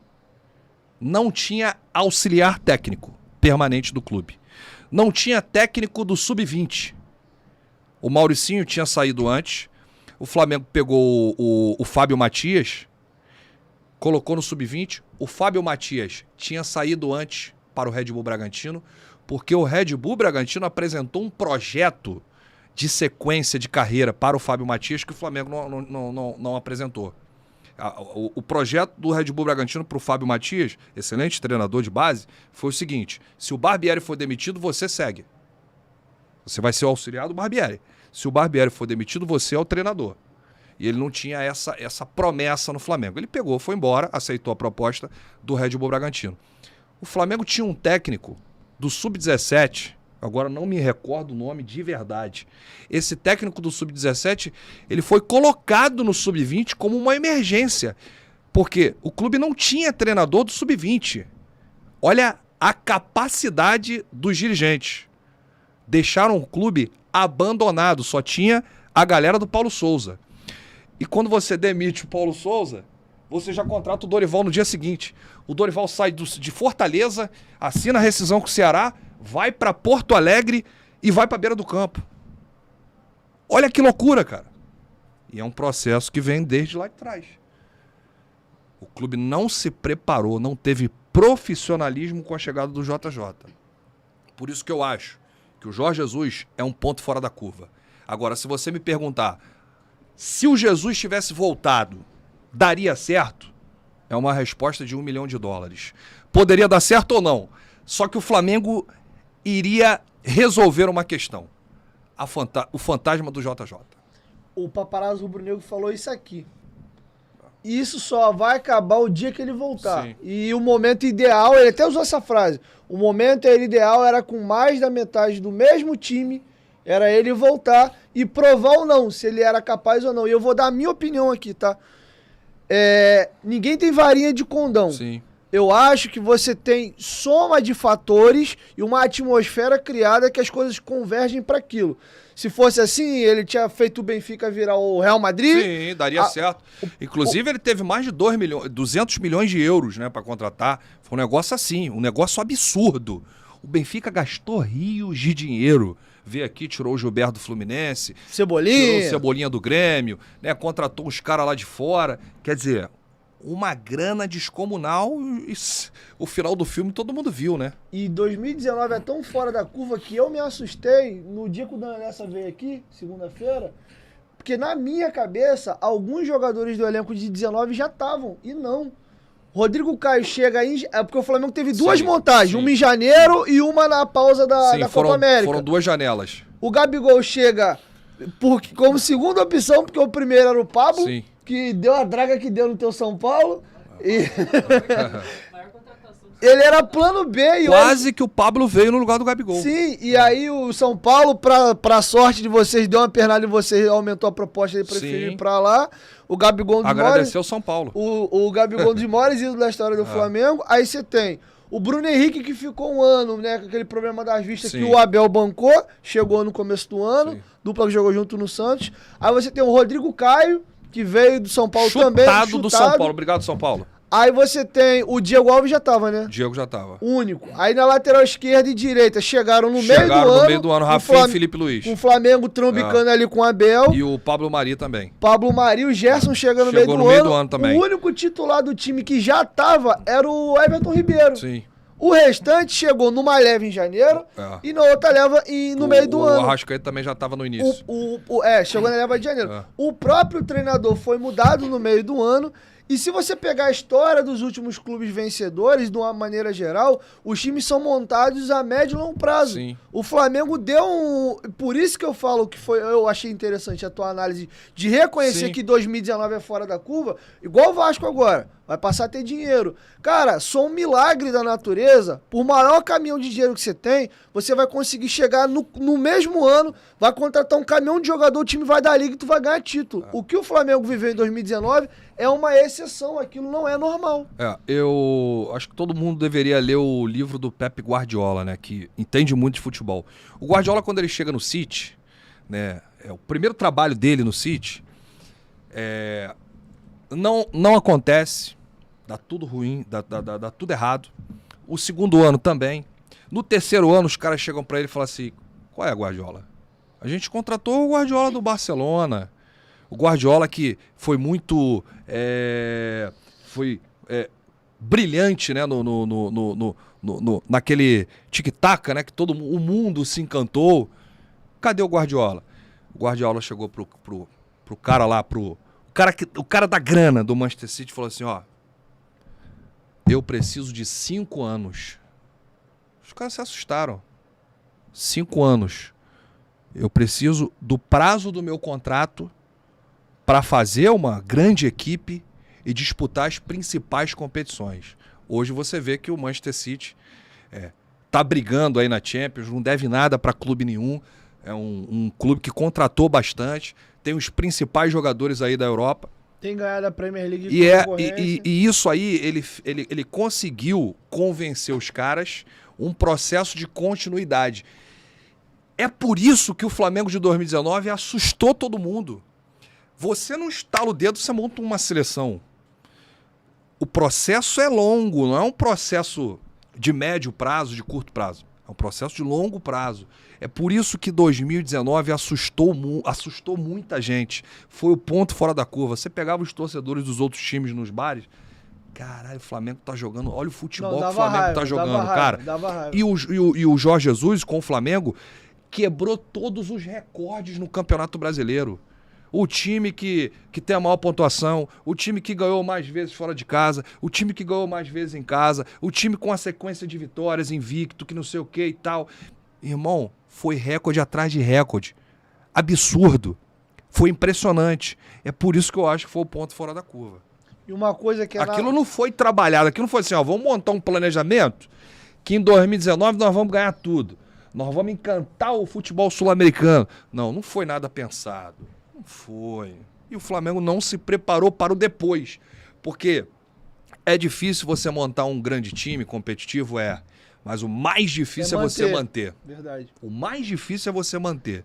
E você vê aí, os jogadores são os mesmos. A gente perdeu peças importantes, perdeu o Pablo Mari, perdeu o Gerson, o Rafinha quis ir embora, né?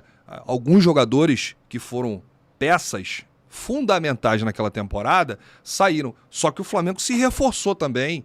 O não Flamengo, mais opção de banco. Eu sou capaz de dizer que se o Flamengo tem o elenco que tinha em 2020, se tivesse em 2019, a gente era campeão contra o Liverpool.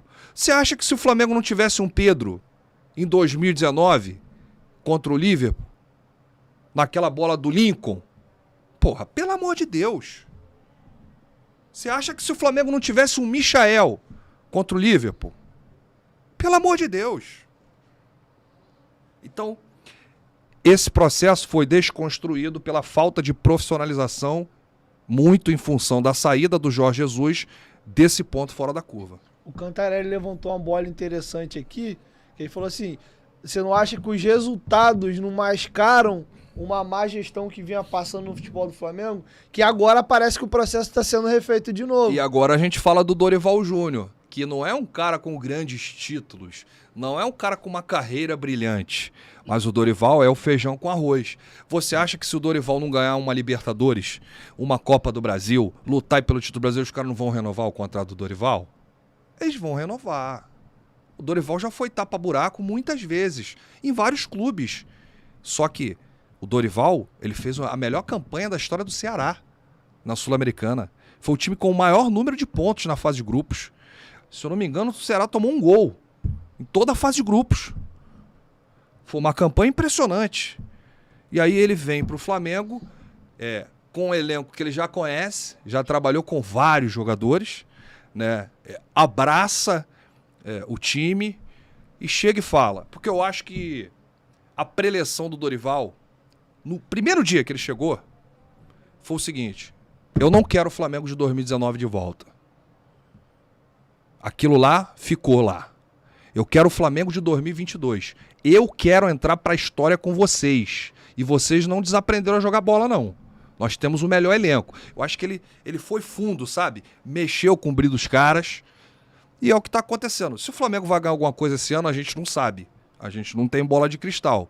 Mas a diferença do trabalho do Dorival Júnior, estava aí chutado e esquecido, tapando buraco em clubes, não vou dizer em clube de menor expressão, mas não é aquele... O Dorival não pegava trabalhos de clubes de frente. Pegou lá o trabalho do Santos lá e tal, mas clube de ponta.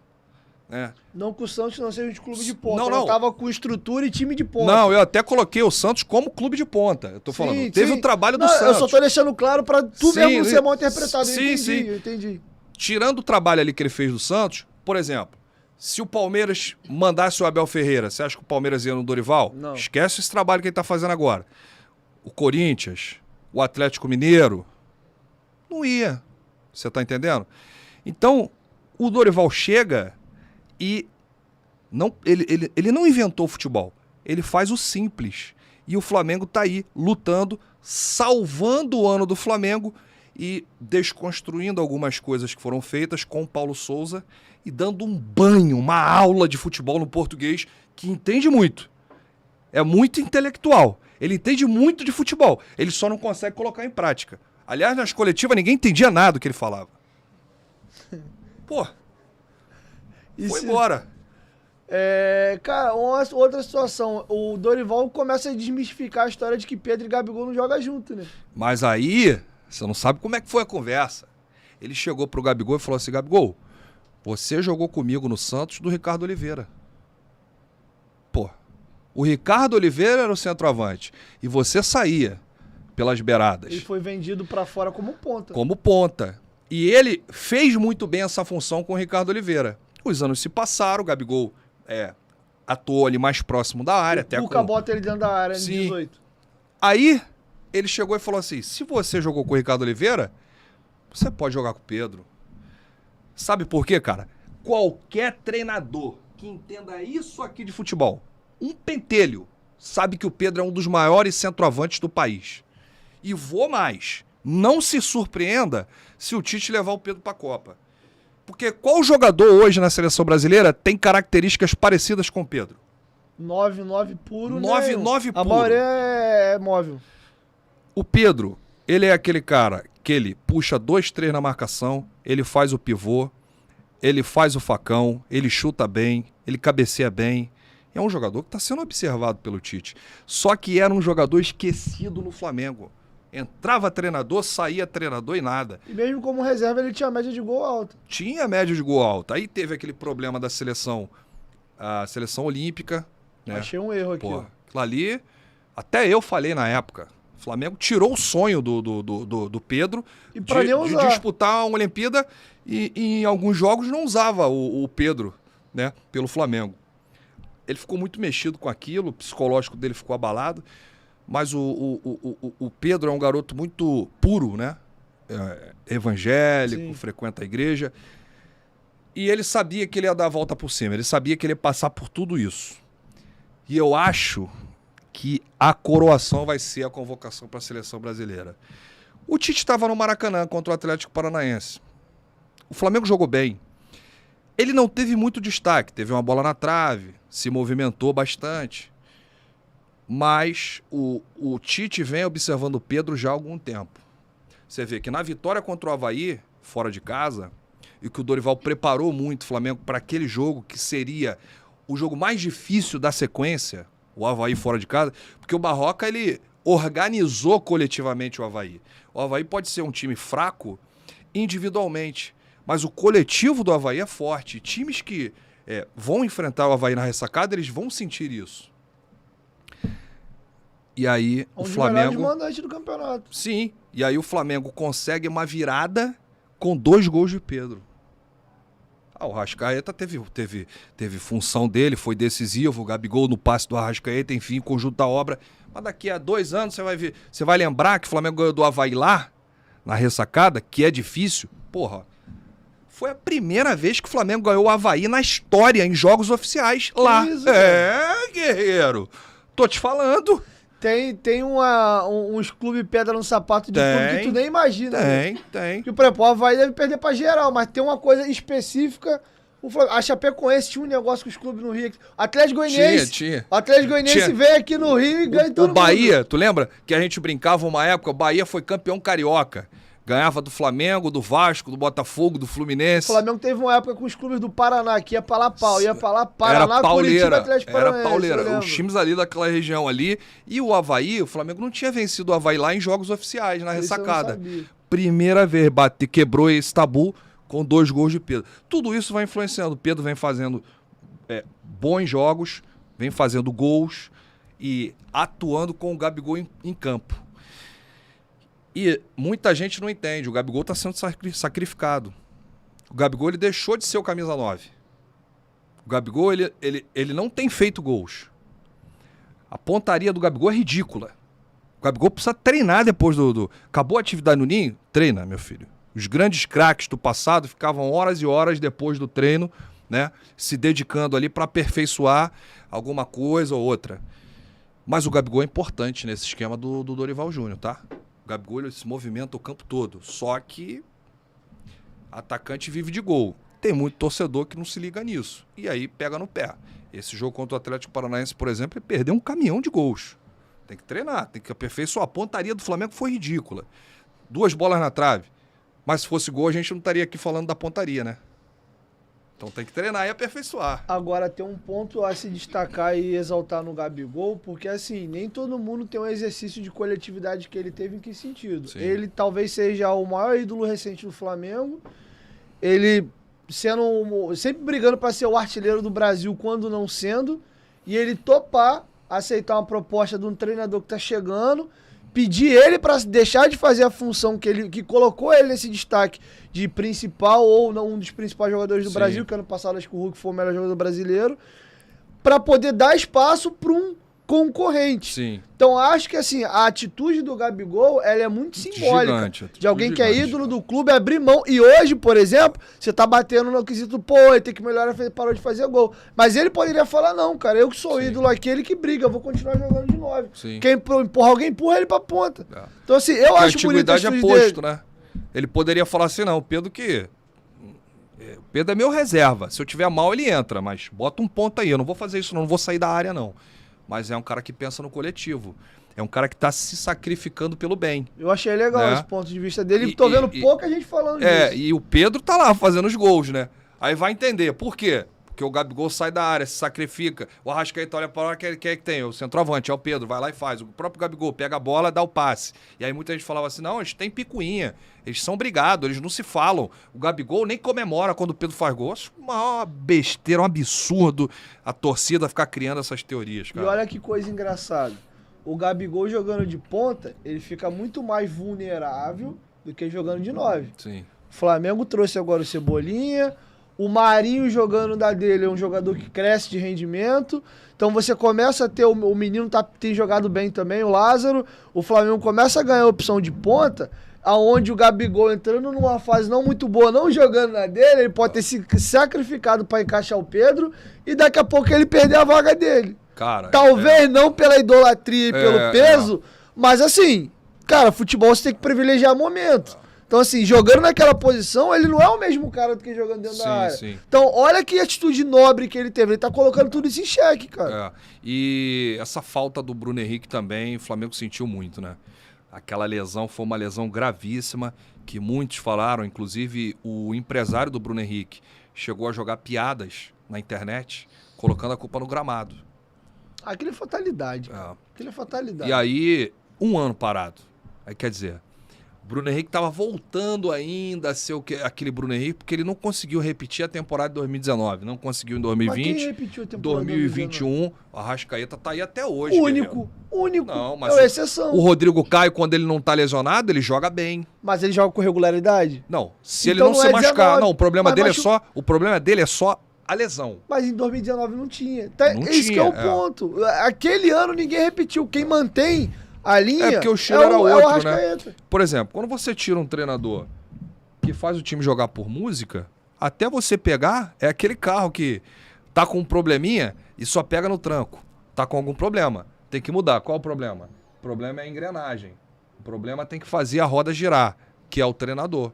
E o Flamengo bateu cabeça aí com vários treinadores. O tempo vai passando, são 3 anos mais velho, né?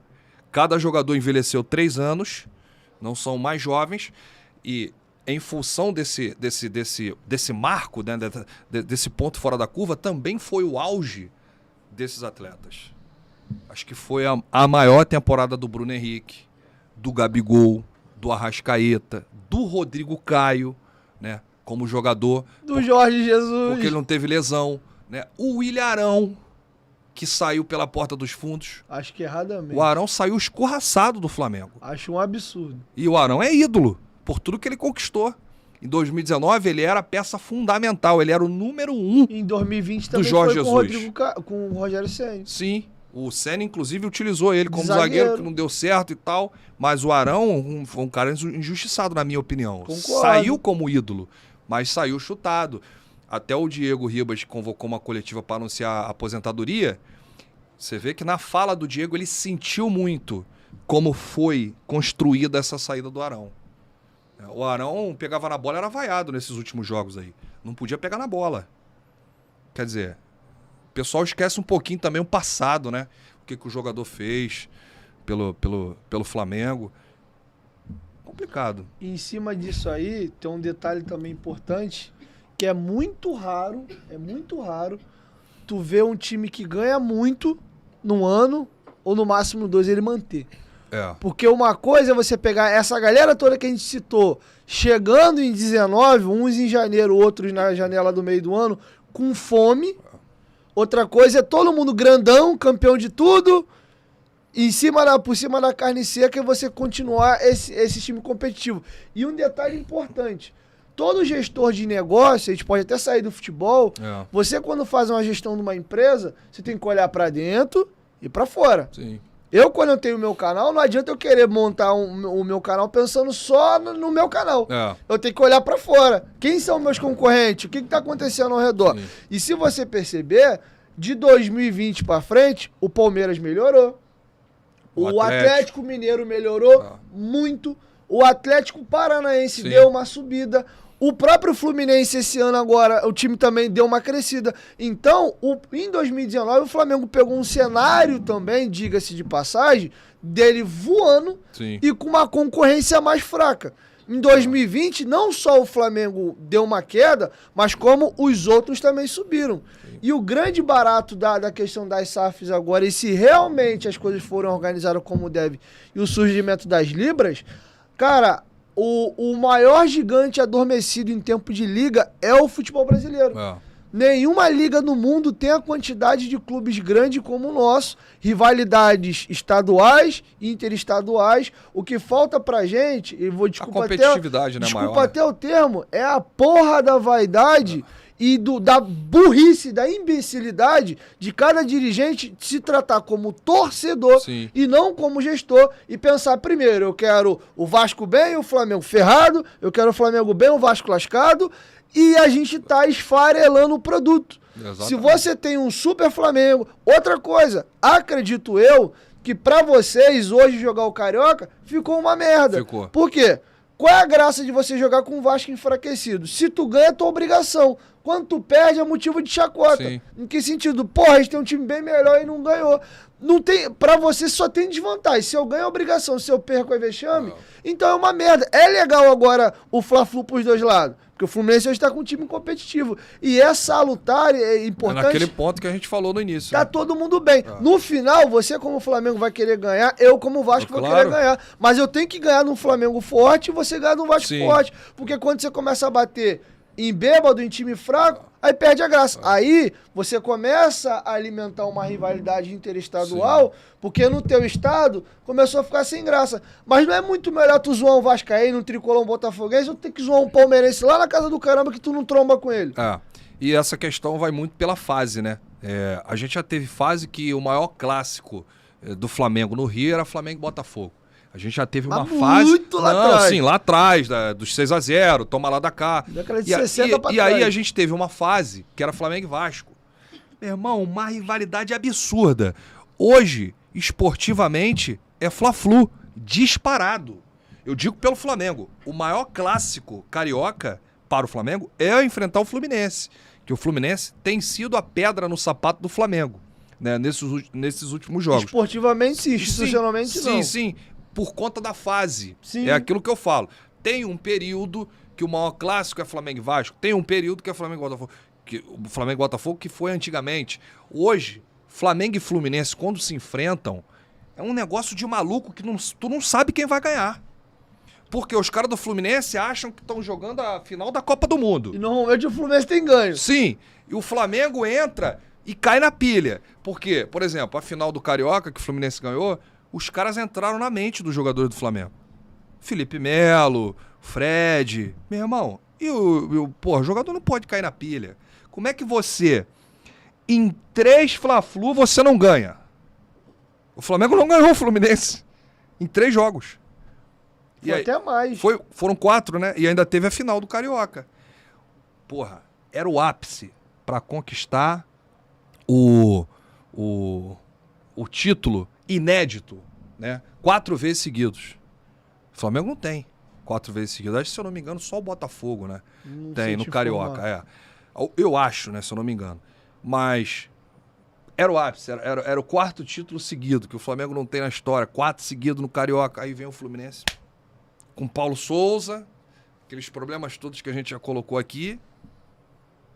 E aí, por isso, se torna hoje o clássico esportivamente mais disputado no Rio de Janeiro, entre Flamengo e Fluminense, Fluminense e Flamengo. Aí você pega um clássico desse e joga na final da Copa do Brasil. Como é que faz? Aí, olha que diferença. Você, quando mencionou lá atrás o argumento de, se tem uma final Fla-Flu, os paulistas vão estar lá se matando, mas se ao contrário, tem uma final São Paulo e Corinthians, vai? Sim. Aqui no Rio não tem ninguém se matando. Não tem. Tá vendo como é diferente? A gente nem vê, pô. Não, o ponto é que nós, como o clube do Bolinha Sim, Carioca, sim. somos desunidos. Eu vou te dar um exemplo. O Pedro, antes dessa fase, esquece o Pedro dessa fase. Pega lá aquele Pedro renegado. A torcida dos outros clubes e a mídia dos outros estados falavam assim: aí, cara, o Pedro aí, ó. Porra, moleque tinha que estar voando em outro clube. Tinha que estar no Palmeiras, não sei aonde. Pra estar na seleção, esse moleque tem que ir pra Copa. Aí o Pedro agora nessa fase, jogando pra caramba, fazendo gol. Essas mesmas pessoas. Ó, não tem lugar pro Pedro na seleção não, pô. Porra, tem muito jogador melhor do que o Pedro na seleção. Não sei o quê, não sei o que lá. Quer dizer, já muda um argumento. Você tá entendendo? E é aquela questão. Até a imprensa de São Paulo é mais unida que a do Rio. Claro, óbvio. A imprensa, você pega os clubes, você pega a torcida. Quando eles vão fazer uma crítica, é uma crítica coletiva. Aqui não, aqui fica cada um igual um maluco, né? Mas por quê? Você critica, o outro critica lá, o outro critica B, o outro critica, ninguém se entende. Porque não tem união. O ponto-chave da questão não é nem esse. O paulista pensa em negócio. Sim. E é o que eu te falei, que a questão das por isso que eu te falei. mudar. É por isso que eu te falei. Tem a questão da SAF. E eu torço muito para que essa final da Copa do Brasil seja Fluminense e Flamengo. E se o Fluminense estivesse na Libertadores, eu ia torcer para que seja Fluminense e Flamengo. Por quê? A gente está torcendo pro Rio. E eles ficam alucinados. Teve um ano aí, 2009, o Flamengo foi campeão. 2010, o Fluminense foi campeão brasileiro. 2011, o Vasco campeão da Copa do Porra, Brasil, vice-brasileiro, e o Fluminense 12 de novo. Tu imagina isso pra eles. Como é que é? Os caras têm que se morder. Os caras, quando tá passando programa de esporte, eles têm que desligar a televisão. Por quê? Porque o Rio começa a dar um passo, mas não dá o segundo. A gente Não se tem a sequência. auto-sabota, a gente se auto-sabota. Entendeu? É isso que eu te falo. E assim, institucionalmente, aí agora eu vou fazer uma crítica não à instituição, aos dirigentes. Sim. O Flamengo tem adotado uma postura já de um longo período de ano de um clube arrogante, Sim. soberbo, que pensa no seu próprio umbigo. Isso é fato. Eu acho... A própria questão dos direitos de transmissão do Campeonato Carioca de 2019 ou foi 20, que todo mundo perdeu o contrato com a Globo, que foi Carioca. lesivo pra todo mundo, foi pensando no seu único próprio umbigo. Sim, mas isso aí já vem desde o Bandeira. O Bandeira, ele criou esse lance de bater de frente com os sistemas. Batia de frente com a Globo, batia de frente com a CBF. E isso era muito ruim para o Flamengo, instituição. Porque quando você bate de frente com a entidade máxima do futebol brasileiro, você começa a perder força nos bastidores. Aí você tem... Não tô querendo dizer que é isso que acontece, mas você tem uma arbitragem que comete erros num jogo, aí você já vai pensar, né? Você tem a questão de que você começa a perder força no futebol brasileiro com outras praças, com outras federações, aí você vê, por que será que a gente está perdendo força? E a gente bateu de frente com a CBF. O Bandeira era aquele presidente. E hoje o Landim deu continuidade a isso. Depois dessa questão aí que aconteceu do mando de campo, que o Flamengo mandou pro STJD, que é um absurdo, a bolinha saiu primeiro do Atlético Paranaense. Eu falei, meu, vergonha. Um chororô, isso é uma vergonha. Vergonha. Uma vergonha. O Flamengo deveria ter ido à CBF para evitar que esse cidadão tivesse sido escalado, o Lúcio Flávio de Oliveira. Só que o Flamengo ficou nessa. Aí, saiu a bolinha do Atlético Paranaense primeiro, não tem nada a ver com o Fluminense, a gente tem que decidir em casa, o primeiro jogo tem que ser em Curitiba e esquecer o resto. E aí depois alguém deve ter falado assim, ô Landim, devagar, filho, devagar, sorteio ali aconteceu, não pode 2 jogos no mesmo lugar, o Fluminense saiu primeiro e tal, devagar, o Edinaldo chegou aí agora. O Edinaldo vai trabalhar para melhorar o futebol brasileiro. E aí o Landim deu um voto de confiança para o Edinaldo. Então eu acho que, paralelamente a isso, tudo isso que aconteceu, eu acho que o Flamengo aceitou, desistiu de bater de frente E até nesse episódio do Luiz Flávio de Oliveira, que se você for pegar o jogo Flamengo e Atlético Paranaense, foi afastado pela CBF. Se você for pegar alguns lances capitais do jogo, muita gente falou assim, o Arrascaeta era para ter sido expulso. Concordo.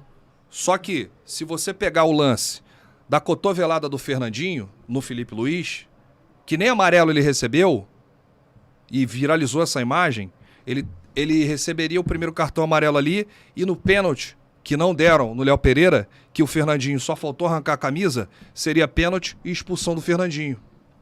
Seria expulsão do Arrascaeta, mas teria toda essa configuração. E lá no final do jogo, quando ele expulsou o Felipe Luiz, teve uma falta que ele não deu no Arrascaeta. Na sequência, o Davi Luiz fez a falta e xingou e foi expulso. Se ele tivesse dado a falta no Arrascaeta, a sequência do lance não existiria. Enfim, ele fez foi uma lambança. Esse que é o ponto. Foi uma lambança. O ponto que a arbitragem foi tão ridícula, sim, porque se você criar a narrativa, você cria pros dois lados. Dos dois lados, é. Porque o Atlético vai se sentir prejudicado do Flamengo. Por quê? Na minha visão, o lance do Fernandinho era pra amarelo, o do braço. De contrapartida, ele tomaria o amarelo do lance com o Gabigol, que ia juntar um amarelo com o outro, e ele seria expulso. Sim. O Gabigol era pra ter sido expulso, porque aquilo é agressão. Era pra ser amarelo no Felipe Luiz. Talvez, não sei também, se ele toma aquele amarelo, ele não tinha entrado daquela maneira no Gabigol, e nem ele seria expulso, nem o Gabigol. Você sabe que o Atlético Paranaense usou esse mesmo argumento seu pra ir pro STJD, né? Aí, só pra terminar a lambança, o Arrascaeta era pra ter sido expulso. O lance do Léo Pereira foi muito pênalti, mas muito pênalti. Aquilo é bizarro, o cara levantar a camisa do cara aqui. O lance do Arrascaeta foi muito falta nele. Agora, também não dá o direito de o juiz não ter marcado uma falta clara, do Davi Luiz ter a postura que ele teve e xingar o árbitro daquela maneira. Um jogador experiente, né? O que pra mim é unânime é que a arbitragem foi uma tragédia de erro pra um caminhão pros dois lados. Picotou o jogo e é um árbitro que beneficia o time que não quer jogar. Porque o Atlético Paranaense veio pra não jogar. O Filipão, ele veio pra anular o Flamengo, mas também não jogar. Que tá dentro da regra de futebol. Você pode fazer isso. E eu só acho feio um técnico que é renomado, campeão do mundo, que ficará marcado para sempre na história do 7-1, mas sempre teve trabalhos nesse sentido. Pega o Chelsea do Filipão. Era 1-0, 2-1 feio, horroroso, perdia, com medo de atacar. Quer dizer, então ele fez isso nesse jogo, que pode ser feito. É uma tática. Tentar anular o adversário colocando os 11 atrás da linha do meio de campo, jogando num contra-ataque. É um futebol horroroso, em que o Flamengo amassou o Atlético Paranaense, só que o Flamengo não fez gol. A bola não entrou. Só que o árbitro foi quase que o artista do espetáculo. Para ele ser afastado da CBF, ele e o seu Wagner Riuei, da Paraíba, que ficou no VAR. Em alguns jogos, eu não sei para que existe VAR. Aqui, VAR é motivo de vergonha, né? Em vários jogos eu já vi absurdos que eu vou te contar, era melhor não ter VAR.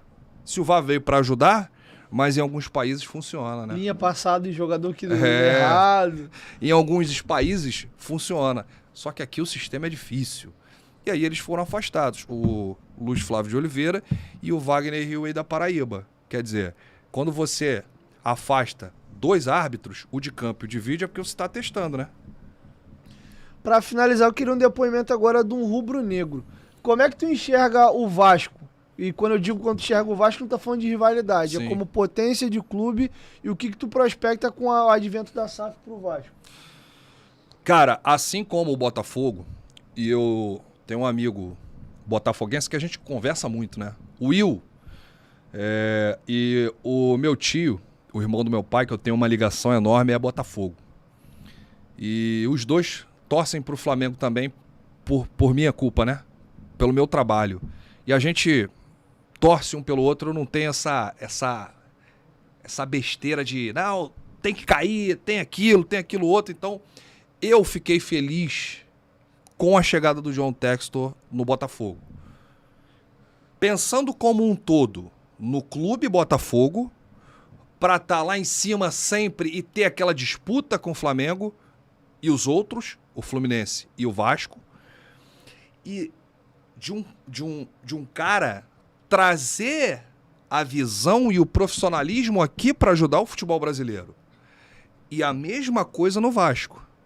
É o mesmo ponto da 777 Partner, que eu tenho certeza que isso não é o pensamento igual do John Textor, é um pensamento, é assim, ele não vai pegar o Vasco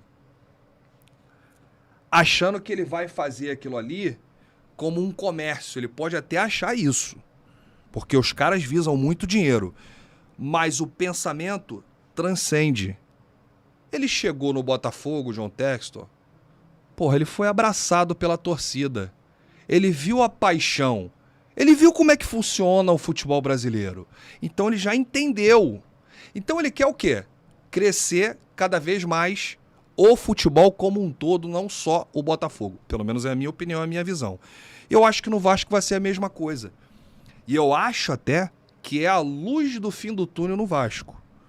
Por conta de dirigentes incompetentes, de gestões passadas, que não só no Vasco, afundaram muitos clubes. Não sei se você está pegando a minha visão. E quando você traz uma SAF, uma Libra, você profissionaliza o negócio. Entendeu? Não é um cata-cata, não é um meu bolso primeiro. Os caras são profissionais, pô. Os caras são profissionais. E existe um projeto a longo prazo. E eu falo muito para eles. Eu falo assim, olha, o Botafogo não vai conquistar título esse ano. A realidade é essa. O Botafogo não vai conquistar título. Ano que vem, o Botafogo vai se reforçar. Pode ter um projeto interessante, só que é para longo prazo. Você não pode estalar o dedo, achar que vai contratar Messi, Neymar, não, eu tenho dinheiro, eu vou montar o melhor elenco do Brasil, eu vou ganhar tudo. O próprio Flamengo ano que vem vai para 10 anos, desde que o Bandeira começou, que foi 13. Verdade. E se hoje o Landim fez tudo isso, foi da graças ao Bandeira, que o Bandeira chegou pra torcida e falou assim, ó, dá uma segurada aí, hein? Primeiro eu vou pagar as contas. Olha o rombo que tá aqui. Olha as dívidas. Ele falou que o maior jogador do Flamengo era a conta de água no Charla. Você tá entendendo? Aí quer dizer, o Bandeira, quando ele saiu do Flamengo, ele deixou pro Landim o dinheiro da venda do Paquetá, que lá em 2018 eu dei essa informação em primeira mão, que ele ficou até chateado comigo na época, chegou a me chamar lá dentro e falar, como é que você solta uma informação que pouca gente aqui tem? Eu falei, Bandeira, eu sou jornalista. Me perdoe, eu tenho um público. E se eu tenho a informação, eu não vou guardar na gaveta. Eu vou soltar, porra. E aí ele achou um absurdo, porque ele não ia dar aquela informação da venda do Paquetá naquele momento. Ele ainda iria guardar. Mas se eu não solto, outra pessoa certamente soltaria. Então mas já resolvemos toda essa questão, gosto muito dele, acho que ele contribuiu muito, foi um dos maiores presidentes da história do Flamengo. E quando ele saiu, ele falou, porra, eu deixei pro Landim o dinheiro da venda do Paquetá, que não foi pouca, deixei a cota da TV Globo, que foi adiantada, porra, e deixei o clube direitinho, no azul. Quando o Landim veio, tem isso aqui, vambora.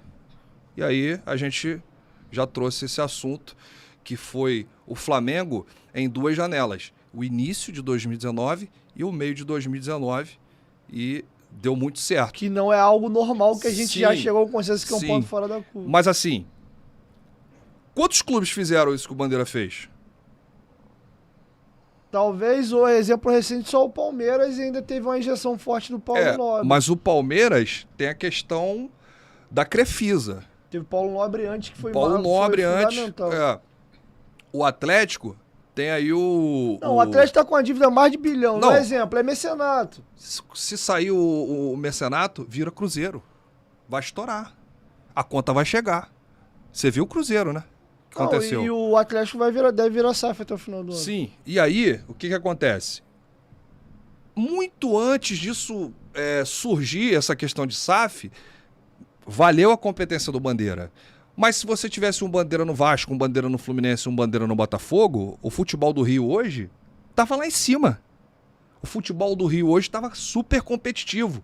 Imagina um time do nível do Flamengo no Vasco, no Botafogo e no Fluminense, brigando em todas as frentes, na Copa do Brasil, na Libertadores, no Campeonato Brasileiro. Você imagina.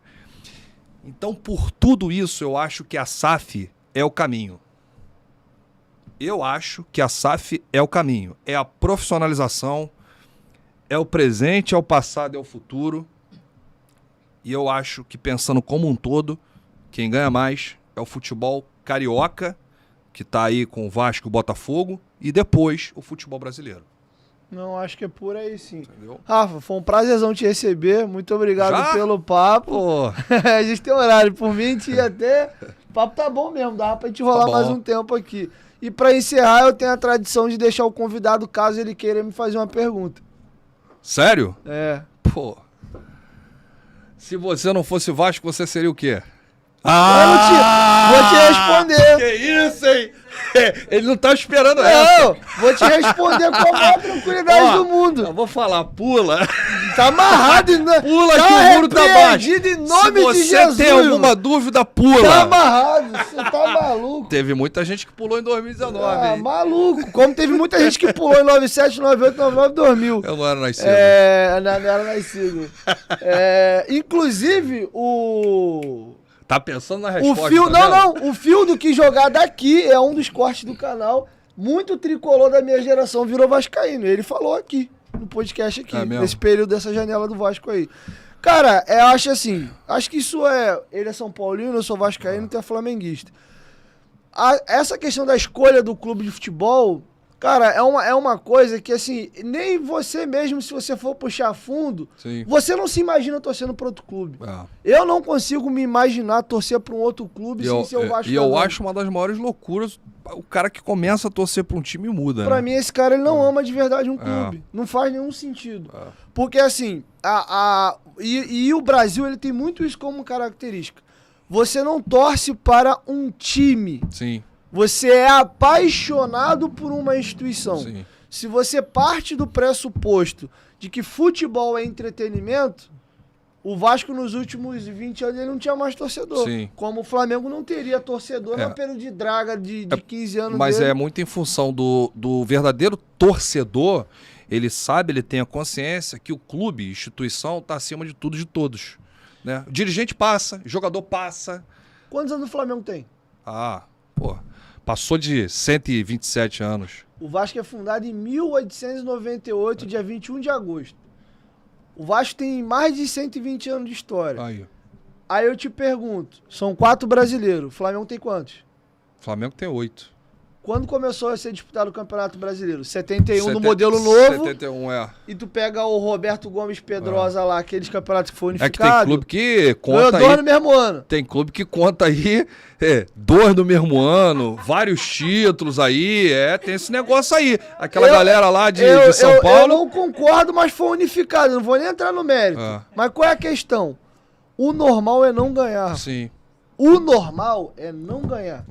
E a pegadinha do malandro que o flamenguista estava entrando, e o Rica Perrone falou isso aqui nessa mesa, e eu concordo com ele em gênero, número e grau, é você começar a normalizar a vitória. Isso é um tremendo de uma burrice. É verdade. O que o flamenguista viveu nesses anos, o que ele, como São Paulino, viveu ali em 2006, teve uma geração de ouro, hein? 7, 8, o Vascaíno de 97 a 2000, o Cruzeirense ali de 2014 até 2018. Sim. Isso é um momento raro. O normal é não ganhar. Então você tem que valorizar.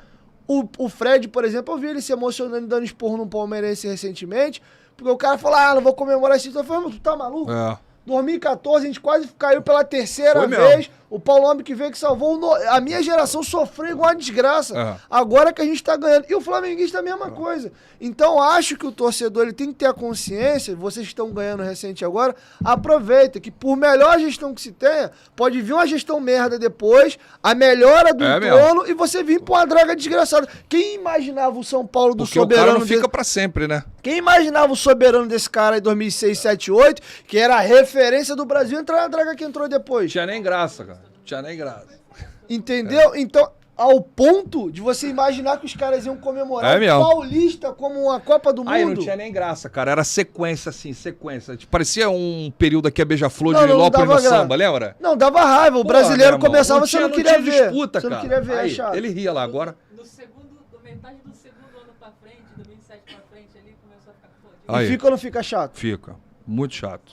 Então é isso que a galera tem que entender. E eu fecho o meu argumento com o Vasco o seguinte. Cara, eu como...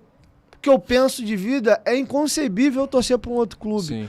O Vascaíno, ele tem um amor pela história do Vasco que vai além do futebol, dos títulos, dos grandes craques. Mas você não respondeu ainda, hein? Não teria time. Não consigo me imaginar com outro clube. Não tem como. Cara, a única coisa que me faz chorar no mundo é o Vasco. Eu tô indo pra São Januário, escuto uma música do Darlan, ouvindo no carro, começo a chorar. Aí, viu? Foi bem ou não foi na resposta? Mas eu acho que você falaria algo nesse sentido. É inconcebível você... Acho que eu te copiaria. Alguma coisa nesse gênero. É impossível você se... O cara que ama de verdade um clube, você não consegue se imaginar... Por exemplo, eu tenho simpatia, torço por um clube fora do Brasil, que é o Real Madrid. Sim. Dos momentos mais de alegria que eu tive na minha vida acompanhando futebol. O legal de acompanhar o clube europeu... Isso aí eu já não consigo. Não, eu tenho. Eu gosto de ver o futebol europeu. Agora, aquela questão de... vestir a camisa do Chelsea, vestir a camisa do Liverpool. Não, eu sou Bayern de Munique, eu tenho a camisa do Barcelona. Respeito quem pensa assim, mas eu não consigo. Tem uma questão de gerações também. Sim. Mas eu acho legal porque, por exemplo, eu gosto do Real Madrid. A diferença do Real Madrid pro Vasco, se o Vasco perde, eu fico transtornado. O Real Madrid perdeu. Pô, Quando ganha é maneiro. É diferente. É um clube que eu tenho uma simpatia. Sim. O Cristiano Ronaldo é meu maior ídolo no esporte. É um cara que, pra mim, ídolo, ele é aquele cara que você olha pra ele, você quer ser igual a ele. Sim. Que é o quê? Trabalha duro, o talento sozinho não vence, você pode chegar onde você quiser, trabalha, se dedica. É o exemplo que o Cristiano Ronaldo traz pra mim. Sim. Vai além do futebol. Cara fenomenal, né, cara? Ele me inspira nesse sentido. E, cara, foi um prazer te receber. Pô, eu que agradeço, cara. Respondido a tua pergunta, teve superchat, acabou que eu nem falei, eu esqueci. Então vambora. Eu que agradeço. Foi um prazer. E é isso, galera. Assim te encerra o Futebolaço Podcast de hoje, episódio número 32. E fica mais uma vez a lição aqui. Um rubro-negro, um vascaíno que se respeitam, amam o futebol. Acho que a gente fez um grande clássico, né? E é isso, gente. Vamos acabar com esse problema. Vamos nos matar no bom sentido dentro de campo, cada um defendendo as suas cores e a sua bandeira. Mas no dia a dia todo mundo se respeita. E por que dentro do estádio vira esse clima de um monte de canibal querendo matar o outro? Mas uma maior besteira isso, né, cara? O negócio é torcer, feliz, em segurança, né? Participar do espetáculo, fazer uma verdadeira festa e viva o futebol carioca, né? E é isso. E o John já prometeu, o Josh, aliás, a partir do ano que vem, vamos ver se ele vai cumprir. Foi a última vez que Flamengo e Vasco vão jogar com a disparidade financeira. É mesmo? Ele bancou, hein? Vamos ver, eu vou Vamos cobrar. Ver. Tomara. Vou cobrar, hein, Josh? Tô torcendo. E é isso, galera. 1, 2, 3, futebolaço, tamo junto, família. Sábado já começa a subir os cortes do Rafa Lamelo aí. Segunda-feira teremos Dadá Favato, filha do peixe aí, do Romário. E quinta-feira eu não vou falar que é o convidado não, que vocês vão assustar. É isso. 1, 2, 3. Futebolaço, tamo junto, família, a qualquer momento. Dieguinho volta. Vasco é no outro canal. Valeu, fui.